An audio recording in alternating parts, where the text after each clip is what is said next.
محترم بزرگوں اور دوستوں، دین کے مختلف شعبوں میں جب بیانات ہوتے ہیں تو ان کی نوعیتیں الگ الگ ہوتی ہیں۔ دعوت و تبلیغ کے اجتماعات میں بیانات ہوتے ہیں تو وہ ایمان اور دعوت اور اتباع سنت اور دین پر چلنے کی ترغیب سے متعلق بیانات ہوتے ہیں۔ مدرسوں میں بیانات ہوتے ہیں تو اس میں کبھی مدرسوں کی افادیت، دینی تعلیم کی اہمیت اور مدرسوں کا مقصد اور اس سے جڑے ہوئے مسائل بیان کیے جاتے ہیں۔ عوامی اجتماعات میں بیانات ہوتے ہیں تو جس طرح کا موضوع ہوتا ہے اسی طرح کے بیانات ہوتے ہیں۔ بہت اونچے درجے کے جو علمی فورم ہوتے ہیں وہاں جب گفتگو ہوتی ہے تو اسلام کے فلسفیانہ مسائل، اسلام اور سائنسی مسائل، اسلام اور لاجک اور اسلام پر آنے والے اعتراضات اور اعتراضات کے جوابات، تو وہاں کا سٹنڈارڈ بہت اونچا ہوتا ہے اور اس سٹنڈارڈ کے مطابق ہی وہاں گفتگو ہوتی ہے۔ اس لیے اس طرح کے فورموں میں جو بیانات ہوتے ہیں ان کو واعظ نہیں کہتے، ان کو کبھی لیکچر کہتے ہیں، کبھی اس کو محاضرہ کہتے ہیں۔ وہ بہت تحقیقی قسم کی گفتگو ہوتی ہے، اس میں بعض دفعہ بڑی محنت کرنی پڑتی ہے تب انسان اس پر موضوع پر گفتگو کرتا ہے۔ غرض یہ کہ مختلف لہجوں سے بیانات کے انداز الگ الگ ہوتے ہیں، اور عام طور پر ایک بیان ہوتا ہے جس کو کہتے ہیں اصلاحی بیان۔ تو اس وقت کی یہ جو مجلس ہے یہ دعوت و تبلیغ کی مجلس بھی نہیں ہے، یہ کسی کالج کے اندر ہونے والے لیکچروں کی طرح کا کوئی لیکچر بھی نہیں ہے۔ یہ سمجھے ایک قسم کا واعظ ہے، اور اس واعظ میں سوسائٹی کا جائزہ لینا ہے اور سوسائٹی کی صورتحال پر نظر ڈالنی ہے، اور اس کے بعد پھر ہم کو اپنی ذمہ داریوں کا احساس کرنا ہے۔ حضرات، دنیا میں ہر انسان چاہے وہ بہت زیادہ عقل مند ہو چاہے کم عقل مند ہو، جب بھی کوئی کام کرتا ہے تو اس کام کرنے سے پہلے اس کی کوئی نیت ہوتی ہے، کوئی ارادہ ہوتا ہے، کوئی مقصد ہوتا ہے۔ مقصد کے بغیر انسان کوئی کام نہیں کرتا۔ آپ کسی انسٹیٹیوٹ میں جائیں گے فارم بھرنے کے لیے تو آپ ایک مقصد لے کر کے جا رہے ہیں، آپ کی ساری توجہ اسی پر ہوگی کہ مجھے فارم لینا ہے، پھر مجھے معلوم کرنا ہے کہ اس فارم کا فل اپ کیسے کرنا ہے، کون سا کالم کھلا چھوڑ دینا ہے، کہاں فوٹو جوڑنا ہے، کون کون سے ڈاکومنٹ ساتھ جوڑنے ہیں، اور ان سے پوچھیں گے کہ فارم مجھے کیسے پر کرنا ہے۔ ساری گائیڈنس لینے کے بعد پھر آپ فارم، اس میں وہ یہ بتائیں گے کہ آپ یہ چیز نہیں کریں گے تو آپ اس سے بچیں گے، اور جب کہیں گے وہ یہ ساری چیزیں آپ کو فارملٹیز پوری کرنی ہے تو سارا کریں گے، کیونکہ فارم کو بھرنا ہے، چاہے وہ پڑھنے کے لیے فارم بھر رہے ہوں، چاہے ملازمت کے لیے، چاہے کسی اور کام کے لیے۔ وہ ہر کام کے لیے کوئی نہ کوئی مقصد ہوتا ہے۔ ہم اس وقت جس مجلس میں بیٹھے ہیں، بولنے والے کا بھی کوئی مقصد ہوگا تو سننے والوں کو بھی اپنے کوئی مقصد طے کر لینا چاہیے۔ بولنے والے کو چاہیے کہ وہ یہ ذہن میں رکھے کہ مجھے اللہ کا دین اللہ کے بندوں تک پہنچانا ہے۔ جتنا تھوڑا یا زیادہ دین ہم نے سنا یا پڑھا یا سیکھا ہے وہ بے کم و کاس، بغیر کسی کمی زیادتی کے، ہمدردی کے ساتھ، محبت کے ساتھ، اور سوسائٹی کے اندر کے حالات کو جائزہ لے کر کے اور ماحول کو سامنے رکھ کر کے دین کی گفتگو کرنی ہے، اس درد مندی کے ساتھ کہ سننے والوں کو نفع ہو جائے اور سننے والوں کو علمی فائدہ بھی ہو، عملی فائدہ بھی ہو۔ ذات کا بیان کرنے والے کا مقصد یہ نہیں ہونا چاہیے کہ مجھے ان کی واہ واہ سننی ہے، مجھے ان کی تعریفیں سننی ہے، یا مجھے خدا نخواستہ ان سے کوئی پیمنٹ لینی ہے، یا خدا نخواستہ مجھے ان سے کوئی فیس وصول کرنی ہے۔ نہیں، بیان کرنے والے کا مقصد ہونا چاہیے، اور ہوتا بھی یہی ہے کہ اللہ کا جو دین جتنا ہم نے پڑھا یا سنا ہے وہ اللہ کے بندوں تک پہنچائیں گے۔ کبھی ایسا بھی ہوتا ہے کہ سننے والوں میں کوئی شخص بولنے والے سے زیادہ ذہین ہوتا ہے، سننے والوں میں کوئی شخص ایسا بھی ہو سکتا ہے کہ جس کی معلومات اس بولنے والے سے بھی زیادہ ہو۔ سیم اسی طرح سے جیسے ڈاکٹر کے پاس کبھی کبھی ایسا پیشنٹ آئے گا جو ڈاکٹر سے زیادہ انٹیلیجنٹ ہوگا، جو ڈاکٹر سے زیادہ قابل ماہر ہوگا، جو ڈاکٹر سے زیادہ براؤنڈ مائنڈ والا ہوگا، ڈاکٹر سے زیادہ قابل والا ہوگا، لیکن ڈاکٹر کے سامنے سر جھکائے گا۔ بلکہ یہ بھی ہو سکتا ہے کہ پیشنٹ ڈاکٹر کا ٹیچر رہا ہے، اور ڈاکٹر نے اس نے پیشنٹ ڈاکٹر کو پڑھایا ہے، لیکن آج وہ ڈاکٹر کے سامنے ہوگا تو پیشنٹ بن کر کے آئے گا۔ بس سیم اسی طرح سے کبھی سننے والوں میں ایسا شخص بھی ہو سکتا ہے کہ بولنے والے سے زیادہ معلومات اس کے پاس ہوں گی، مگر وہ معلومات سننے کے لیے نہیں آیا ہے، وہ تو بولنے والے سے یہ سننا چاہتا ہے کہ جناب ہم مسلمان ہیں، آپ دین بولو، اور بغیر کسی کمی زیادتی کے ہم کو بتاؤ ہمارا اللہ ہم سے کیا کہتا ہے ہمارا نبی ہم سے کیا کہتا ہے، نیت یہ ہونی چاہیے. اور اس نیت کو اگر میں اور کلیئر کر کے بتانا چاہوں کہ تو میں یوں کہہ سکتا ہوں کہ میرے بھائی، جب اگر خدا نخواستہ کوئی انسان بیمار ہو تو ڈاکٹر کے پاس اس نیت سے جاتا ہے کہ ڈاکٹر جو مجھے کہے گا وہ میں کروں گا، جو دوائی مجھے کھانے کو کہے گا میں دوائی کھاؤں گا، اور جس چیز کا پرہیز مجھے بتائے گا اس چیز کا مجھے پرہیز کرنا ہے، چاہے وہ کوئی ایسی چیز کیوں نہ ہو جس کا مجھے بہت زیادہ شوق ہے. مثلا فرض کیجئے کسی نوجوان کو آئس کریم کھانے کا بہت شوق ہے، چاکلیٹیں کھانے کا بہت شوق ہے، وہ کولڈ ڈرنک بہت زیادہ پیتا ہے، اور ڈاکٹر کے پاس گیا اور ڈاکٹر نے کہا کہ صاحب یہ ساری چیزیں آپ کو بند کرنی ہوں گی کیونکہ آپ کو خطرناک انفیکشن ہوا ہے. یا مثلا فرض کیجئے ایک انسان کو راجما کی دال کھانے کا بہت شوق ہے، اس علاقے میں راجما کی دال بڑی شوق سے لوگ کھاتے ہیں، تو کسی انسان کو راجما کی دال کھانے کا مطلب بہت زیادہ شوق ہے، اور ڈاکٹر نے جب چیک اپ کیا تو اسے لگا کہ اس کے معدے میں انفیکشن ہو گیا ہے، السر ہو گیا ہے، اور خدا نخواستہ آگے چل کر کہ السر کینسر بن سکتا ہے، تو وہ کہتا ہے کہ صاحب آپ کو راجما کی دال بند کرنی پڑے گی، آپ کو گوشت بند کرنا پڑے گا، تب آپ کا علاج ہو سکے گا. تو ظاہر ہے پیشنٹ یہ نہیں کہے گا کہ میں سوچوں گا پرہیز کروں گا یا نہیں کروں گا، آنکھ بند کر کے کہے گا ہاں میں پرہیز کروں گا، چاہے مجھے کتنا ہی شوق کیوں نہ آئے وہ چیز کھانے کا، مگر مجھے پرہیز کرنا ہے کیونکہ میری صحت کا مسئلہ اہم ہے. بس سیم اسی طرح سے جب ہم دین کی بات سننے کے لیے بیٹھیں تو نیت یہ کرنی چاہیے کہ جو بات بیان کی جا رہی ہے میں بڑی توجہ کے ساتھ اس کو سنوں گا. مجھے بولنے والے کے متعلق کمنٹس پاس نہیں کرنے ہیں میرے بھائیوں، سننے والوں کو چیک کرنے کے لیے نہیں بیٹھنا چاہیے، سننے والوں کو نمبر دینے کے لیے نہیں بیٹھنا چاہیے، سننے والوں کو درجہ بندی مقرر کرنے کے لیے نہیں بیٹھنا چاہیے کہ صاحب فلانے مولانا صاحب کا بیان اس قسم کا تھا اور اس مولانا صاحب کا بیان میں یہ کمیاں پائی گئی یا یہ خوبیاں پائی گئی یا بڑا مزہ آیا یا نئی باتیں معلوم ہوئی. نہیں، آپ کی ساری توجہ اس پر رہنی چاہیے کہ بات کیا کہی جا رہی ہے، اور جو بات کہی جا رہی ہے اس کو اپنے پر فٹ کریں.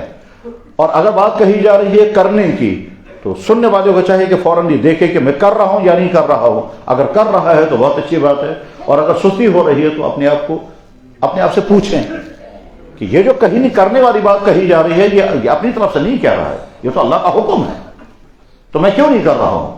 اور کبھی بیان کرنے والا کہے گا فلانی چیز نہیں کرنی ہے، پھر ساتھ میں وہ یہ کہے گا جس چیز کو میں منع کر رہا ہوں یہ میرے گھر کی چیز نہیں ہے.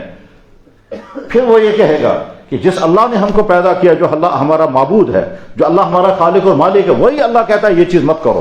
جس نبی کے ہم امتی ہیں وہی نبی کہتا ہے یہ چیز مت کرو. تو اللہ اور اللہ کے نبی کہہ رہے ہیں اس چیز سے رکو، یہ مت کرو. تو سننے والے کو فوراً اپنے اوپر میٹر لگانا ہے، اپنا جائزہ لینا ہے کہ جس چیز کو سے روکا جا رہا ہے میں اس سے اگر بچا ہوا ہوں تو بہت خوشی کی بات ہے، اور اگر میں اس سے بچا ہوا نہیں ہوں تو مجھے سوچنا ہے کہ میں کیوں بچا ہوا نہیں ہوں، میں کیوں پرہیز نہیں کر رہا ہوں. مثلا بیان کرنے والے نے کہا کہ اللہ نے اور اللہ کے نبی نے حرام کر دیا ہے کسی نامحرم کے ساتھ افیئرز جوڑنا، کسی نامحرم کے ساتھ غیر شرعی روابط قائم کرنا، کسی نامحرم کے ساتھ غلط تعلقات جوڑنا اللہ اور اللہ کے نبی نے حرام کیا ہے. تو سننے والے کو چاہیے کہ وہ فوراً اپنے آپ کا جائزہ لے کہ میں اس مصیبت میں مبتلا ہوں یا نہیں، اور اگر اس مصیبت میں مبتلا ہوں تو کیا میں چھوڑنے کو تیار ہوں یا نہیں. ہو سکتا ہے اندر کا وہ جس نے آپ کو اس مصیبت میں پھنسایا ہے وہ آپ کو کہے گا نہیں ہم نہیں چھوڑ سکتے اس کو، نہیں میں نہیں چھوڑ سکتا اس کو، یہ تو میری زندگی کا کہاں مشن ہے کہ میرا افیئر چل رہے ہیں اور مجھے تو اس میں بڑا مزہ. تو اس کے معنی یہ ہے کہ جو آپ نے سنا اور جو آپ کر رہے ہیں اس سننے اور کرنے کے درمیان جنگ شروع ہوگی. آپ سوچنا پڑ جائیں گے اب کیا کروں گا. بیان کرنے والا کہہ رہا ہے مت کرو، اور ادھر سے میرا شوق ہے کہ میں یہ کروں. بیان کرنے والا اللہ اور اللہ کے نبی کا حکم سنا رہا ہے، میں ہوں مسلمان، تو ایک طرف سے اللہ اور اللہ کا حکم سنایا گیا. یہ بات میں نے پہلے بھی سنی تھی لیکن میں پہلے اپنے ذہن میں بھی نہیں لاتا تھا، اور آج یہی بات سنائی جا رہی ہے. تو ایک طرف سے میری وہ بری عادت ہے جس میں پھنسا ہوا ہوں، چاہے وہ ڈرگس کر رہا ہو، چاہے وہ ڈرنکنگ کر رہا ہو، چاہے وہ افیئرس میں ہو، چاہے شراب نوشی میں ہو. غرض یہ کہ میں اس خرابی میں ہوں، ادھر سے بیان ہو رہا ہے یہ مت کرو. تو اللہ اور اللہ کے نبی کی بات مجھ تک پہنچی مت کرو، اور ادھر سے میرا نفس اور میرا شوق اور شیطان اور سوسائٹی اور میرے دوست اور فرینڈ سرکل میرا کہہ رہا ہے نہیں کرو. تو اب یہ اس جنگ کے بیچ میں ہو گئی. اب اندر کا دل کہے گا مثلا نہیں تمہیں نہیں چھوڑنا ہے کرتے رہو، یا ہو سکتا ہے اندر کا دل کہے گا نہیں چھوڑنا چاہیے ہے تو غلط یہ. اس کے بعد پھر جنگ شروع ہو جائے گی. آپ کا نفس کہے گا نہیں چھوڑنا نہیں، اور آپ کا ایمان کہے گا نہیں چھوڑنے کی کوشش کرنی چاہیے. تو اندر ایک جنگ چلتی رہے گی. آگے چل کر کیا ہوگا، کون جیتے گا یہ نہیں معلوم، لیکن ہوگا یہی. طے ہے یہی ہوگا. مثلا فرض کیجئے ایک بچے کو اپنے ماں باپ کے ساتھ ڈسپیوٹ چل رہا ہے.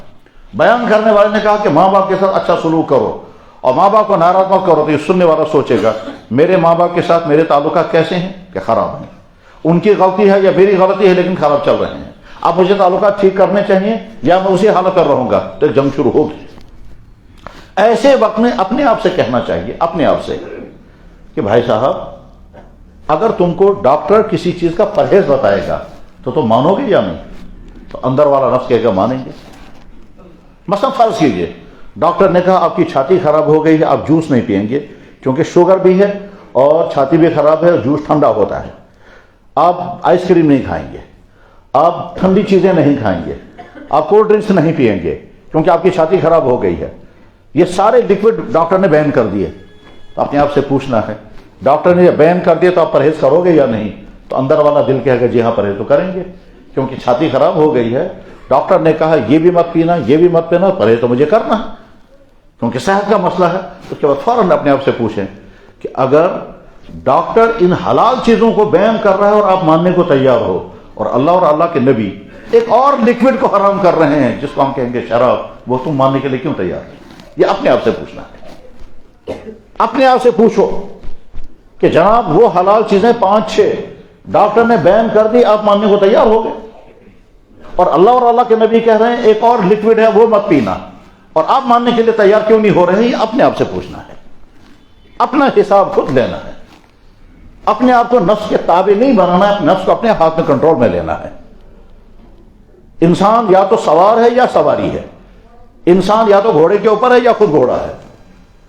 کامیاب سوار وہ ہے جو گھوڑے کو اپنے کنٹرول میں رکھے, اور بیوقوف سوار وہ ہے جو اپنے گھوڑے کو چھوڑ دے, وہ چاہے جدھر چاہے ادھر. کامیاب ڈرائیور وہ ہے جو گاڑی کو اپنے کنٹرول میں رکھے, اور نادان ہے وہ انسان کی جس نے گاڑی پر ایکسیلیٹر چلایا چاہے جدھر وہ گاڑی جائے. تو ٹھیک اسی طرح سے نادان ہے وہ انسان جس نے اپنے آپ کو نفس کے حوالے کر دیا.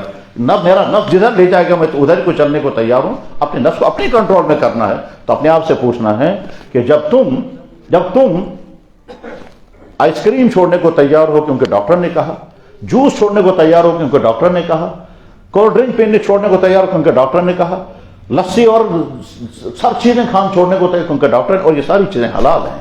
تو حلال چیزیں تم چھوڑنے کو تیار ہو گئے, اپنے جیسے انسان ڈاکٹر کے کہنے پر کرنا بھی چاہیے. اور اللہ کے نبی اور اللہ تعالیٰ کہہ رہے ہیں یہ ایک اور لکوڈ ہے. جیسے ان 5-6 لکوڈز کو تم نے چھوڑ دیا حالانکہ وہ حلال تھی اپنی صحت کی وجہ سے, تو ایک اور لکوڈ ہے جس کی وجہ سے تمہیں ان سے زیادہ نقصان ہوگا, وہ چھوڑ دو. تو اپنے آپ سے پوچھنا تم ماننے کے لیے تیار کیوں نہیں ہو؟ بس یہ میں تمہیدی بات عرض کر رہا تھا. اب اصل موضوع پہ گفتگو کرتے ہیں. حضرات, اللہ کو اپنے ہر بندے سے بے انتہا محبت ہے. اتنی محبت ہے کہ انسان اندازہ نہیں کر سکتا ہے کہ اللہ کو اپنے بندوں سے کتنی محبت ہے. کیوں ہے محبت؟ اس لیے کہ اس بندے کی ایک ایک چیز اللہ نے بڑی پلاننگ کے ساتھ بنائی ہوتی ہے, بڑی محنتوں کے ساتھ. یہ چیز ہے اللہ کے نہ جانے کتنے سورس لگے ہوئے ہوتے ہیں تب بندوں کی ایک ایک چیز تیار ہوتی ہے. میڈیکل سائنس میں ایک چیز پڑھائی جاتی ہے اس کو کہتے ہیں انیٹمی, اور ایک اور چیز پڑھائی جاتی ہے اس کو کہتے ہیں فزیالوجی. تو انیٹمی اور فزیالوجی کو جب انسان پڑھتا ہے, ہمارا سبجیکٹ وہ نہیں ہے لیکن میں نے محض اس لیے تاکہ اللہ کی قدرتوں کو سمجھیں. میں نے بارہا بایولوجی پڑھنے کی کوشش کی تاکہ اللہ کی قدرتوں کو سمجھیں, باٹنی پڑھنے کی کوشش کی تاکہ اللہ کی قدرتوں کو سمجھیں, زولوجی پڑھنے کی کوشش کی تاکہ اللہ کی قدرتوں کو سمجھیں, جانوروں کی انیٹمی اینیملز میں نے پڑھنے کی کوشش کی تاکہ اللہ کی قدرتوں کو سمجھیں, اور باڈی کے متعلق کیا پڑھا, ڈیٹیل میں پڑھا تاکہ اللہ کی قدرتوں کو سمجھیں. اس لیے یہ اللہ تعالیٰ فرماتے ہیں تم اپنے جسم پر غور کرو, میں نے تمہارے جسم میں کیا کیا رکھا ہے. اولم یتفکروا فی انفسہم, تم کیوں نہیں غور کرتے ہو تمہارے جسم میں میں نے کیا کیا رکھا ہے. سنریہم آیاتنا فی الآفاق وفی انفسہم, کائنات کے چپے چپے میں اپنی قدرت اپنی رحمت کی نشانیاں تمہیں دکھا دوں گا, خود تمہارے جسم کے اندر بھی ہے. لیکن شرط یہ ہے اس کے لیے کہ انسان اپنے جسم پر غور کرے. تو بدن کی ایک ایک چیز اللہ نے بڑی پلاننگ کے ساتھ بنائی ہے, اور ایک ایک چیز پر اللہ کی قدرتیں اتنی زیادہ استعمال ہوئی ہیں جس کا اندازہ ہم نہیں کر سکتے ہیں عام حالات میں جب تک بہت ڈیٹیل میں نہیں پڑھیں گے. میڈیکل پڑھنے والے ایک ایک چیز پر ریسرچ کرتے ہیں, ساری زندگیاں گزر جاتی ہیں. آنکھ کا اسپیشلسٹ ساری زندگی تحقیق کرتا رہے گا, انتہا تک نہیں پہنچ سکے گا. ہڈیوں کا ماہر ساری زندگی ہڈیوں کی ریسرچ کرتا رہے گا، آخر میں کہے گا کہ ہماری ساری ریسرچ انکمپلیٹ ہے ابھی۔ ایک ایک چیز کا معاملہ ایسا ہی ہے، nervous system, kidney system, liver system, heart کا سسٹم، برین کا سسٹم، یہ سارا اللہ نے انسان کو دیا ہے۔ ہر چیز عجیب ہے، ہر چیز عجیب ہے۔ تو چونکہ اللہ نے بندے کو تمام وہ چیزیں دی ہیں جس کو بندے کی ضرورت ہے، اس لیے اللہ کو بڑی محبت ہے بندوں کے ساتھ۔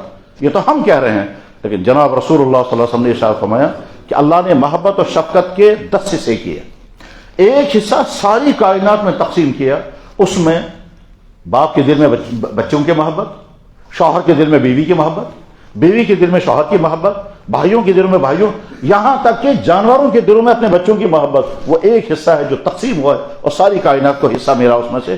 جانوروں کے دلوں میں محبت ہے، ماں باپ کے دلوں میں محبت ہے، جنگلی جانوروں کے دلوں میں محبت ہے، درندوں کے دلوں میں اپنے بچوں کی محبت ہے۔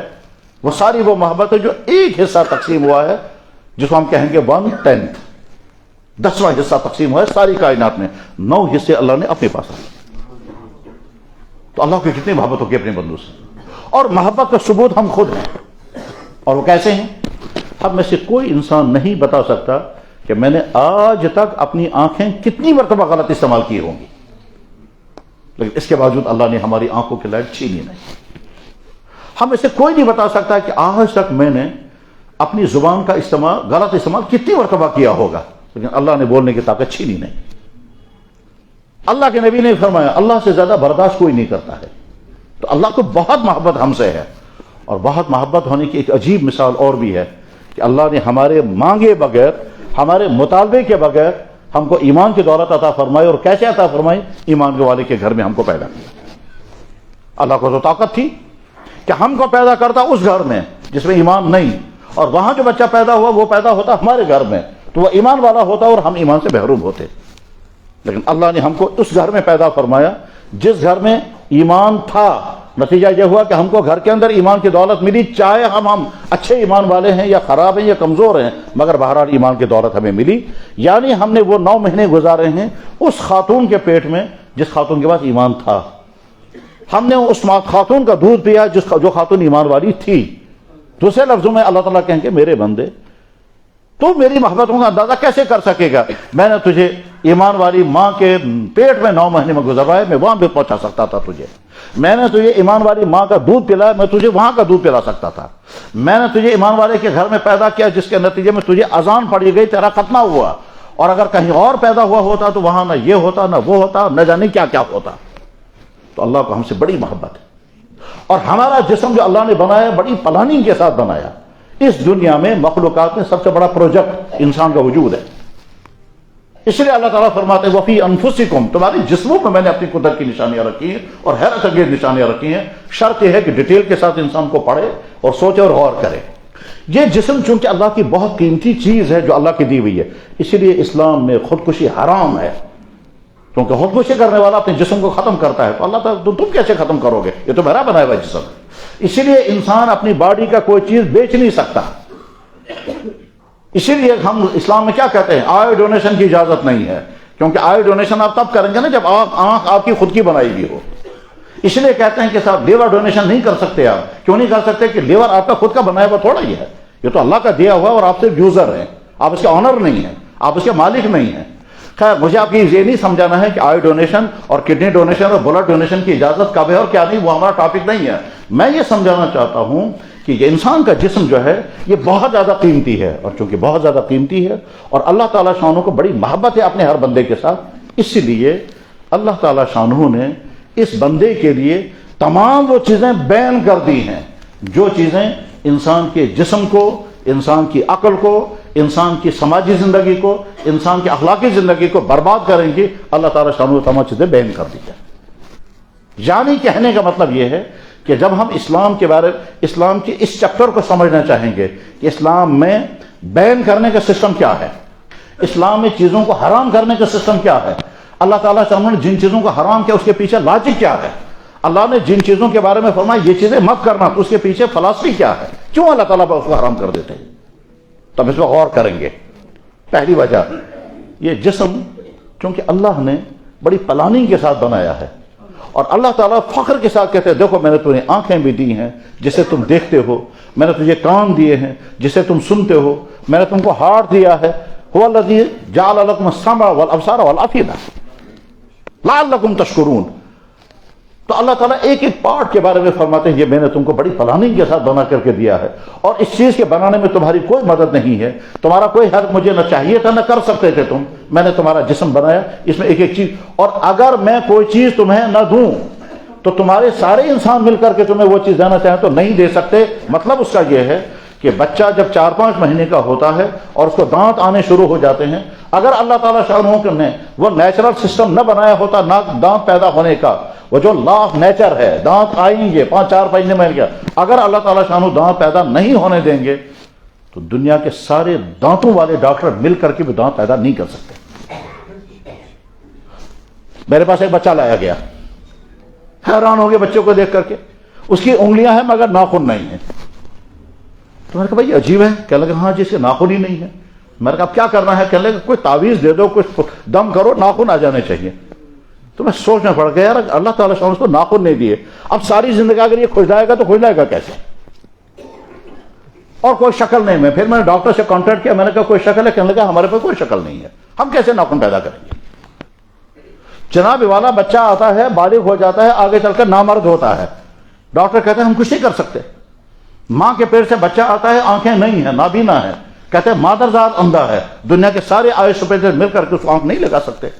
تو یہ جو اللہ نے جسم دیا ہے، اس جسم کی یوزنگ کی ہمیں اجازت دی ہے، لیکن اس یوزنگ کے لیے اللہ نے قانون بنائے ہیں کہ دیکھو میں تمہیں یہ جسم دے رہا ہوں، اس کے استعمال کے ضابطے میں خود بتاؤں گا کیونکہ میں اس کا خالق ہوں، میں نے اس کو بنایا، میں جانتا ہوں کس جگہ یہ تمہارا جسم استعمال ہونا چاہیے، تمہیں کیا چیز کھانی چاہیے، کیا چیز پینی چاہیے، کیا تمہیں کرنا چاہیے، کیا تمہیں نہیں کرنا چاہیے۔ اور ساتھ میں یہ بات بھی ذہن میں رکھو، جب میں کسی چیز کو بین کر دوں گا، حرام کر دوں گا، اس میں تمہارا نفع ہوگا، میرا نفع نہیں ہوگا۔ ہر ایمان والے کو یہ بات ذہن میں بٹھا کے رکھنی چاہیے کہ اللہ نے اور اللہ کے نبی نے جو چیزیں حرام کی ہیں وہ لازماً انسان کو نقصان پہنچانے والی ہیں، اس لیے حرام کی ہے۔ ایسا کبھی نہیں ہو سکتا ہے کہ ایک چیز انسانوں کے لیے بڑی فائدے مند تھی، بڑی سوٹیبل تھی، بہت اس میں فائدے تھے، مگر پھر بھی اللہ نے حرام کر دیا، ایسا کبھی نہیں ہو سکتا۔ یہ ممکن ہی نہیں ہے کہ کوئی چیز بڑی فائدے مند تھی پھر بھی اللہ نے حرام کر دی، یہ ہو ہی نہیں سکتا ہے۔ ایک چیز بڑی فائدے مند تھی پھر بھی اللہ کے نبی نے حرام کر کے منع کر دی، کبھی نہیں ہو سکتا۔ کیوں نہیں ہو سکتا؟ اس لیے کہ اللہ تعالیٰ تو بار بار کہتے ہیں میرے بندو یہ ساری دنیا میں نے آپ کے لیے بنائی، کھاؤ بھی، پیو بھی، عیش بھی کرو، یا الناس کلوا من الطیبات ما رزقناکم، اے ایمان والو کھاؤ جو تمہارے لیے میں نے بنایا۔ هو الذی خلق لکم ما فی الارض جمیعا، وہی تمہارا رب ہے جس نے ساری کائنات تمہارے لیے بنائی ہے۔ اور اچھی طرح سے ذہن میں رکھنا چاہیے کہ جناب لائف سپورٹ سسٹم صرف زمین پر ہے، دنیا میں اور کہیں نہیں ہے۔ لیکن یہ بہت ڈیٹیل میں سمجھنے کی بات ہے، اس کا مطلب کیا ہوتا ہے؟ یعنی زندگی ہم کو زمین پر گزارنی ہے، ہم کو ہوا چاہیے، ہم کو پانی چاہیے، ہم کو غذا چاہیے، ہم کو سوٹیبل موسم چاہیے، ہمیں خاص درجے کی ہیٹ چاہیے، ہمیں مکان بنانے کے لیے لکڑیاں چاہیے، ہمیں زندہ رہنے کے لیے آکسیجن چاہیے، اور یہ تمام چیزیں اللہ تعالیٰ نے مہیا کر دی ہیں۔ وہ آکسیجن اللہ تعالیٰ کیسے جنریٹ کرتے ہیں اور کیسے بیلنس کرتے ہیں اس کو ڈیٹیل پڑھنی پڑے گی، تب پتہ چلے گا۔ اگر آکسیجن بھر جائے فضا کے اندر تو نتیجہ کیا نکلے گا؟ زندگی تھم جائے گی، رک جائے گی، زندگی رہ نہیں سکے گی، کیونکہ پلانٹس کے لیے کاربن ڈائی آکسائڈ چاہیے، اور اگر کاربن ڈائی آکسائڈ نہیں رہے گا تو سارے درخت ختم ہو جائیں گے، جب درخت ختم ہو جائیں گے تو آکسیجن بنے گا ہی نہیں، تو نتیجے میں انسان بھی تباہ ہو جائیں گے۔ تو اللہ تعالیٰ شانو کیسے ان گیسوں کو کنٹرول کرتے ہیں، کاربن مونو آکسائڈ کتنا ہونا چاہیے، کاربن ڈائی آکسائڈ کتنا ہونا چاہیے، آکسیجن کتنا ہونا چاہیے، پھر یہ آکسیجن بندوں تک مجھے پہنچانا ہے اور اس طرح سے پہنچانا ہے کہ ان کو پریشانی نہ ہو۔ اللہ اکبر! ہم لوگ سردیوں میں کمرے بند کر کے، کھڑکیاں بند کر کے، دروازے بند کر کے، سر کے اوپر لحاف لے کر کے 5-6 گھنٹے سو جاتے ہیں، منہ بند ہوتا ہے، پھر بھی اللہ تعالیٰ شان ہو اس بسترے کے اندر آکسیجن پہنچاتے ہیں، تبھی انسان صبح کو زندہ ہوتا ہے، ورنہ زندہ کیسے اٹھے گا؟ کیسے یہ آکسیجن اللہ تعالیٰ شان بستر کے اندر پہنچا دیتے ہیں؟ انسان جناب منہ بند کیے ہوئے ہے، سوچ رہا ہے گھنٹوں تک، اس کے باوجود آکسیجن جا رہی ہے اندر اور کاربن ڈائی آکسائڈ باہر نکل رہی ہے، ارادہ کچھ نہیں۔ غرض یہ کہ اللہ تعالیٰ شان انسان کو یہ جسم دیا، اب اللہ تعالیٰ جانتے ہیں کہ دیکھو میرے بندے، جو جو چیزیں تمہارے جسم کے لیے فائدے مند تھی وہ ساری چیزیں میں نے پیدا بھی کر دی ہیں، الاؤ بھی کر دی ہیں، اور جو چیزیں میں بیان کر رہا ہوں پیدا وہ میں نے ہی کی ہیں، مگر میں بیان اس لیے کر رہا ہوں کیونکہ وہ تم کو نقصان پہنچانے والی ہے، تم کو سمجھ میں آئے یا نہ آئے۔ ہو سکتا ہے تم کو سمجھ میں نہ جائے، مگر میں کہہ رہا ہوں بیان نہیں۔ اب مجھے بہت زیادہ مثالیں اس کو بیان نہیں کریں کیونکہ اگلا مضمون جو رہ جائے گا جو بیان کرنا ہے، لیکن ایک دو مثالیں میں سمجھاؤں گا جس سے آپ سمجھ سکیں گے کہ اللہ اور اللہ کے نبی جو کسی چیز کو حرام کرتے تو اس کا فائدہ کیسے نکل آتا ہے۔ جناب رسول اللہ صلی اللہ علیہ وسلم نے ارشاد فرمایا کہ اگر کتا کسی برتن میں منہ ڈالے تو 7 مرتبہ دھو۔ بخاری میں بھی حدیث ہے، ترمذی میں حدیث ہے، اللہ کے نبی نے فرمایا اگر کتا برتن میں منہ ڈالے گا تو 7 مرتبہ دھو۔ صحابہ نے سنا، عمل کیا، ٹھیک ہے، امت عمل کرتی آ رہی ہے اس پر، بہت اچھا۔ اب آج کا زمانہ چونکہ ریسرچ کا زمانہ ہے تو تحقیق ہوئی کہ کتے کے لعاب میں بیچارے میں کیا پریشانی ہے۔ اگر کتا کسی برتن میں پیشاب کرے گا تو 3 مرتبہ دھونے سے برتن پاک ہو جائے گا۔ اللہ کے نبی نے یہ نہیں فرمایا کہ کتے نے برتن میں پیشاب کیا ہے تو لہذا 7 مرتبہ دھو، لیکن یہ فرمایا کہ اگر کتا برتن میں منہ ڈالے گا تو 7 مرتبہ دھو۔ تو پیشاب زیادہ گندی چیز ہے یا لعاب زیادہ گندی چیز ہے؟ جواب ہے پیشاب زیادہ گندی چیز ہے۔ تو پیشاب کو تو دھلوا رہے ہیں 3 ہی مرتبہ اور لعاب کو کہہ رہے ہیں 7 مرتبہ دھو، اور ایک حدیث میں ہے 8ویں مرتبہ مٹی سے مانجو۔ تو ٹھیک ہے صاحب، اللہ کے نبی کا حکم ہے، آنکھ بند کر کے ہم نے مان لیا، لیکن معلوم بھی تو ہونا چاہیے نا کیوں ایسا ہوا۔ تو جواب، وہ زمانہ چونکہ گہری ریسرچ کا زمانہ نہیں تھا، اس لیے صحابہ نے حکم سنا، عمل کیا۔ آج کا زمانہ تحقیقات کا زمانہ، آج کا زمانہ ریسرچ کا زمانہ ہے۔ آج ایک ایک چیز کی بال کی کھاد نکالتے ہیں، سائنس نے آسمان اور زمین کے کلابے ملا دیے ہیں۔ اب جب سائنسی تحقیقات ہوئی تو پتہ یہ چلا کہ کتے کے منہ میں جراثیم ہے، اور وہ جراثیم اتنے خطرناک ہیں جس کا اندازہ تب ہوگا کہ اگر کسی انسان کو کتا کاٹے تو کتنے انجیکشن لگانے پڑتے ہیں۔ مجھے یاد ہے ایک مرتبہ اسی علاقے سے کسی نے مجھے فون کیا، وہ کہتے ہیں جناب ہم جموں سے راجوری جا رہے ہیں۔ میں نے کہا اچھا۔ کہنے لگے ہماری گاڑی میں ایک بچہ ہے۔ میں نے کہا ٹھیک۔ کہنے لگے اس بچے کو بچپن میں کتے نے کاٹا تھا اور ہمیں پتہ نہیں تھا، لیکن آج جب یہ بالغ ہو گیا ہے اور بہت ہیلتھی ہے، اس کے پوری باڈی کے اندر وہ جراثیم پھیل گئے ہیں اور یہ پاگل ہو گیا ہے اور یہ کاٹنے کے لیے آتا ہے۔ ہم جموں ہسپتالوں میں لے گئے، ڈاکٹر نے کہا اس کا کچھ نہیں ہوگا، لے جاؤ۔ ہم نے اس کو رسیوں سے باندھا ہے اور رسیوں سے باندھ کر کے سومو گاڑی میں لے جا رہے ہیں۔ میں نے کہا مجھے کیا کہنا ہے؟ کہنے لگے کیا شریعت اجازت دیتی ہے کہ ہم اس کو پوائزن کے انجیکشن لگائیں اور مار دیں؟ میں نے کہا یار یہ تو بہت بڑی ذمہ داری اپنے سر لے لی ہے، تو میں کیسے تمہیں اجازت دوں گا پوائزن کا انجیکشن لگاؤ تو مر جاؤ، تو قتل کا فیصلہ مجھے کرنا ہے۔ کہنے لگے جی ہم کیا کریں گے پھر، اور گاڑی میں جا رہے ہیں۔ تو میں نے کہا میں سوچتا ہوں، معلومات کرتا ہوں، دوسرے مفتیوں سے مشورہ کروں گا اور یہ دیکھوں گا کہ اس سلسلے میں کوئی ریسرچ اب تک ہوا ہے یا نہیں، پھر میں بعد میں جواب بتاؤں گا۔ 1.5 گھنٹے کے بعد انہوں نے فون کیا۔ میں نے کہا بھائی میں کسی نتیجے پر نہیں پہنچا، البتہ میں تمہیں ایک مشورہ دوں گا، اس کو گھر لے جاؤ، رسیوں سے باندھ کر رکھو، ہاتھ کھلے چھوڑ دو، کھانا سامنے رکھ دینا، کھائے گا تو بہت اچھا، نہیں کھائے گا تو اس کی مرضی ہے، اس کے نزدیک مت جانا ورنہ تم کو یہ کاٹے گا، اور امید ہے کہ 24 گھنٹے کے اندر اندر اللہ تعالیٰ خود ہی کوئی فیصلہ کر دیں گے۔ اگلے دن صبح انہوں نے فون کیا، کہنے لگے جی آدمی مر گیا۔ میں نے کہا بس اللہ نے خود ہی لے لیا، تم کو مارنے کی ضرورت نہیں پیش آئی۔ اب پتا چلا کہ اللہ کے نبی علیہ السلام نے کتے کے لعاب کو 7 مرتبہ دھونے کا حکم کیوں دیا۔ چنانچہ یورپ میں ایک انگریز نے ریسرچ کی، اس نے کتا لایا، برتن میں دودھ رکھا، کتے کو تھوڑا سا دودھ پلایا، پھر جب دیکھا تو جراثیم نظر آئے، دودھ پھینکا اور برتن کو دھویا، پھر دیکھا تو جراثیم نظر آئے، پھر دھویا، 7 مرتبہ دھویا، 8ویں مرتبہ مٹی سے مانجا، اور اس کے بعد جب دیکھا تو جراثیم مر چکے۔ وہ حیران ہو گیا کہ محمد رسول اللہ کو کس نے یہ تھیوریاں کس نے ان کو بتائی؟ پھر اس کو کسی نے بتایا کہ دیکھو محمد رسول اللہ صلی اللہ علیہ وسلم سے پوچھا گیا کہ جناب کتے کے لعاب کو تو آپ کہتے ہیں 7 مرتبہ دھو، بلی کے بارے میں کیا فرماتے ہیں؟ اللہ کے نبی نے فرمایا بلی گھروں میں آتی جاتی رہتی ہے، اس کا جھوٹا ناپاک نہیں ہے، تم استعمال کر سکتے ہو۔ کتا اور بلی دونوں ایک ہی جیسے ہیں، دونوں حرام ہیں، دونوں کا گوشت حرام ہے، مگر کتے کے بارے میں تو اللہ کے نبی نے یہ کہا، اور بلی کے بارے میں فرمایا انھا من الطوافین علیکم الطوافات، یعنی وہ نجس نہیں ہے، اس کا جھوٹا ناپاک نہیں ہے۔ خود اللہ کے نبی علیہ الصلوۃ والسلام نے کٹورے میں بلی کو پانی پلایا اور باقی پانی سے آپ نے وضو کیا۔ خود اللہ کے نبی علیہ السلام کی موجودگی میں بلی نے دودھ پیا، باقی دودھ لوگوں کو پلایا گیا۔ تو پتہ چلا انگریز نے بلی کو لایا، برتن میں دودھ ڈالا، بلی کو دودھ پلایا، پھر جب دیکھا تو کوئی جراثیم نہیں تھا۔ وہ حیران ہو گیا، کہنے لگا بھائی پیغمبر اسلام محمد رسول اللہ کو کس نے بتایا تھا کہ کتے کے منہ میں جراثیم ہے اور بلی کے منہ میں جراثیم نہیں؟ کسی پر وہ مسلمان ہو گیا۔ غرض یہ کہ اسلام نے جو چیزیں حرام کر دی ہیں ان کے پیچھے کوئی نہ کوئی لاجک ضرور ہے، کوئی نہ کوئی فلسفہ ضرور ہے۔ ایسا نہیں ہو سکتا ہے کہ ایک چیز میں کوئی خرابی نہیں پھر بھی اللہ تعالیٰ شان حرام کر دیں گے، ایسا نہیں ہو سکتا۔ حرام کرنے کے معنی ہی یہ ہیں کہ اس کے اندر کوئی نہ کوئی خرابی ہے، اس لیے اس کو حرام کر دیا گیا۔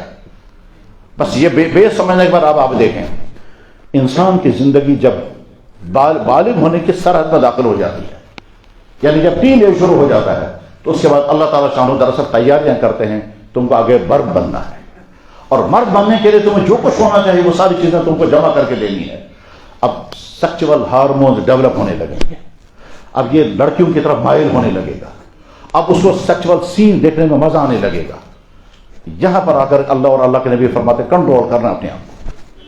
ہم جس چیز کی تیاری کر رہے ہیں اس کا وقت سے پہلے اگر تم نے غلط استعمال کیا تو اگلی زندگی تمہاری برباد ہو جائے گی، تمہاری فیملی لائف کامیاب نہیں ہو سکے گی۔ ابھی تو ہم تیاریاں کر رہے ہیں، ابھی تم پھول نہیں بن سکے، ابھی تو تم کلی کی شکل میں ہو، ابھی تو ہم تیاریاں کر رہے ہیں تاکہ تمہارا جسم مکمل تیار ہو جائے۔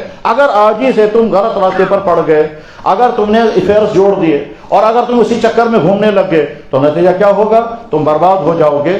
تو یہ جو ٹین ایج کی زندگی سٹارٹ ہو جاتی ہے، اس ٹین ایج کی زندگی میں انسان کو بڑا مزہ آتا ہے، لڑکوں کو بڑا مزہ آتا ہے لڑکیوں سے باتیں کرنے میں۔ اپنی بہن سے باتیں کرنے میں مزہ نہیں آئے گا جتنا اجنبی لڑکی کے ساتھ، اپنی ماں باپ کے ساتھ، اپنی بہن بھائیوں کے ساتھ ویڈیو کالنگ میں تم مزہ نہیں آئے گا جتنا اس کے ساتھ ویڈیو کالنگ میں مزہ آئے گا۔ کیوں؟ اس لیے کہ انسان کے اندر جو جنسی جذبات اللہ نے رکھے ہیں، یہ جنسی جذبات اس کو اس طرح بوڑھ رہے ہیں۔ اللہ اور اللہ کے نبی فرما رہے ہیں یہ جو تمہارے اندر پیدا کیا جا رہا ہے اس کی بڑی اہم ضرورت ہے، وہ آگے تمہیں ابھی اس کو کنٹرول میں رکھو۔ نمبر 2، اب اس عمر میں انسان چاہتا ہے کیا؟ کہ میرا دماغ کچھ سکون پائے۔ اس سکون پانے کے لیے کیا چاہتا ہے وہ؟ تو چلا جائے گا ڈرگس میں، چلا جائے گا اس سے شراب میں، بس شراب کی طرف جائے گا، ڈرگس کی طرف چلا جائے گا اور افیئرس کی طرف چلا جائے گا۔ بس یہ 3 چیزیں خطرے ہوتے ہیں، اور جناب رسول اللہ صلی اللہ علیہ وسلم نے ان تینوں چیزوں کے بارے میں فرمایا کہ قرب قیامت میں یہی عام ہو جائے گا۔ ہمارے نبی کی بہت ساری خوبیوں میں سے اور بہت سارے کمالات میں سے ایک بڑا کمال یہ تھا کہ جناب رسول اللہ صلی اللہ علیہ وسلم نے 1400 سال پہلے بیان کیا ہے کہ آئندہ کیا کیا ہونے والا ہے، اور اس میں اتنی حیران کن باتیں ہیں، اس قدر حیران کن باتیں ہیں، دوسری قوموں کے لیے حیران کن ہے، ہمارے لیے تو ایمان کا اضافہ اس سے ہوتا ہے جب ہم پڑھتے ہیں کہ ہمارے نبی نے 1400 سال پہلے جو بات کہی تھی وہ آج ہو رہی ہے۔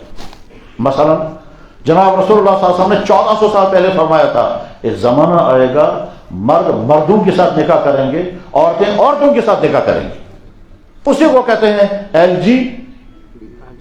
کیا کہتے ہیں LGBTQ+۔ اس کی ڈیٹیل آپ نے جو پڑھے لکھے ہیں وہ جانتے ہوں گے اس کا مطلب کیا ہوتا ہے، یعنی دوسرے لفظوں میں ہوموسیکسولیٹی، ہم جنس پرستی، مرد مردوں کے ساتھ، عورتیں عورتوں کے ساتھ۔ اس کے لیے آج کے زمانے میں لٹریچر چلتا ہے، فوراً کام کر رہے ہیں، جلوس نکلتے ہیں اور نہ جانے کیا کیا محنتیں ہوتی ہیں، قانون پاس ہوتے ہیں، میڈیا لگا ہوا ہے، پارلیمنٹ میں تالیوں کے ساتھ قانون پاس ہو جاتے ہیں، لڑکے لڑکوں کے ساتھ نکاح کریں، عورتیں۔ ہمارا کیس یہ نہیں، وہ تو ان لوگوں کا کیس ہے، جو دوسری قوموں کا کیس ہے وہ کیا کریں گے۔ ہمارا کیس یہ ہے کہ ہمارے نبی نے 1400 سال پہلے فرمایا تھا یہ ہوگا، اور اس وقت یہ بات ارشاد فرمائی تھی جب دنیا میں کہیں اس کا کوئی تذکرہ نہیں تھا، کہیں کوئی فرد ایسا نہیں تھا، کسی سوسائٹی میں یہ خرابی نہیں تھی، اور جس قوم میں یہ خرابی تھی وہ فنا کی جا چکی تھی۔ اس وقت اللہ کے نبی نے فرمایا تھا ان من اشراط الساعہ ان یختفی الرجال بالرجال وتختفی النساء بالنساء۔ قیامت کی علامتوں میں سے ایک علامت یہ بھی ہے کہ مرد مردوں کے ساتھ نکاح کریں گے، عورتوں عورتوں کے ساتھ نکاح کریں گے، جو کام جانور نہیں کرتے وہ انسان کریں گے۔ جناب آج تک کسی نے دیکھا کہ بیل کے پیچھے دوڑ رہا ہوگا، آج تک کہیں سنا ہوگا کہ کتا جو ہے وہ میل کتے کے پیچھے دوڑ رہا ہوگا، آج تک کسی نے سنا نہیں ہوگا کہ مرغا جو ہے وہ مرغے کے پیچھے دوڑ رہا ہوگا، آج تک کسی نے نہیں سنا ہے کہ میل کا پیچھا کرے گا اور فیمیل کا پیچھا کرے گے۔ انسانوں سے کروا رہے ہیں آپ، لیکن خیر یہ تو ان کا مسئلہ ہے، ہمیں ان سے کوئی کنسرن نہیں ہے، نہ ان پر ہم کو اٹیک کر رہے ہیں۔ ہم تو یہ کہہ رہے ہیں کہ ہمارے نبی نے 1400 سال پہلے یہ بات کہی تھی جو نیچر کے خلاف ہے۔ ثابت کیا ہوا کہ ہمارا نبی قیامت تک کے لیے حالات سے واقف ہیں، اس لیے بیان کرتے ہیں۔ چنانچہ اللہ کے نبی نے فرمایا زناکاریاں عام ہوں گی، شرابیں کثرت سے پی جائیں گی، سود خواری عام ہوگی، میوزک عام ہو جائے گا، یہ اللہ کے نبی نے فرمایا.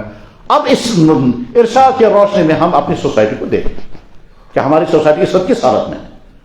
کیا ہم یہ کہہ سکتے ہیں کہ اللہ کے نبی نے جو بات کہی تھی ہماری سوسائٹی میں وہ نہیں ہے، آئندہ ہوگی یا کہیں اور جگہ ہوگی؟ جواب نہیں کہہ سکتے.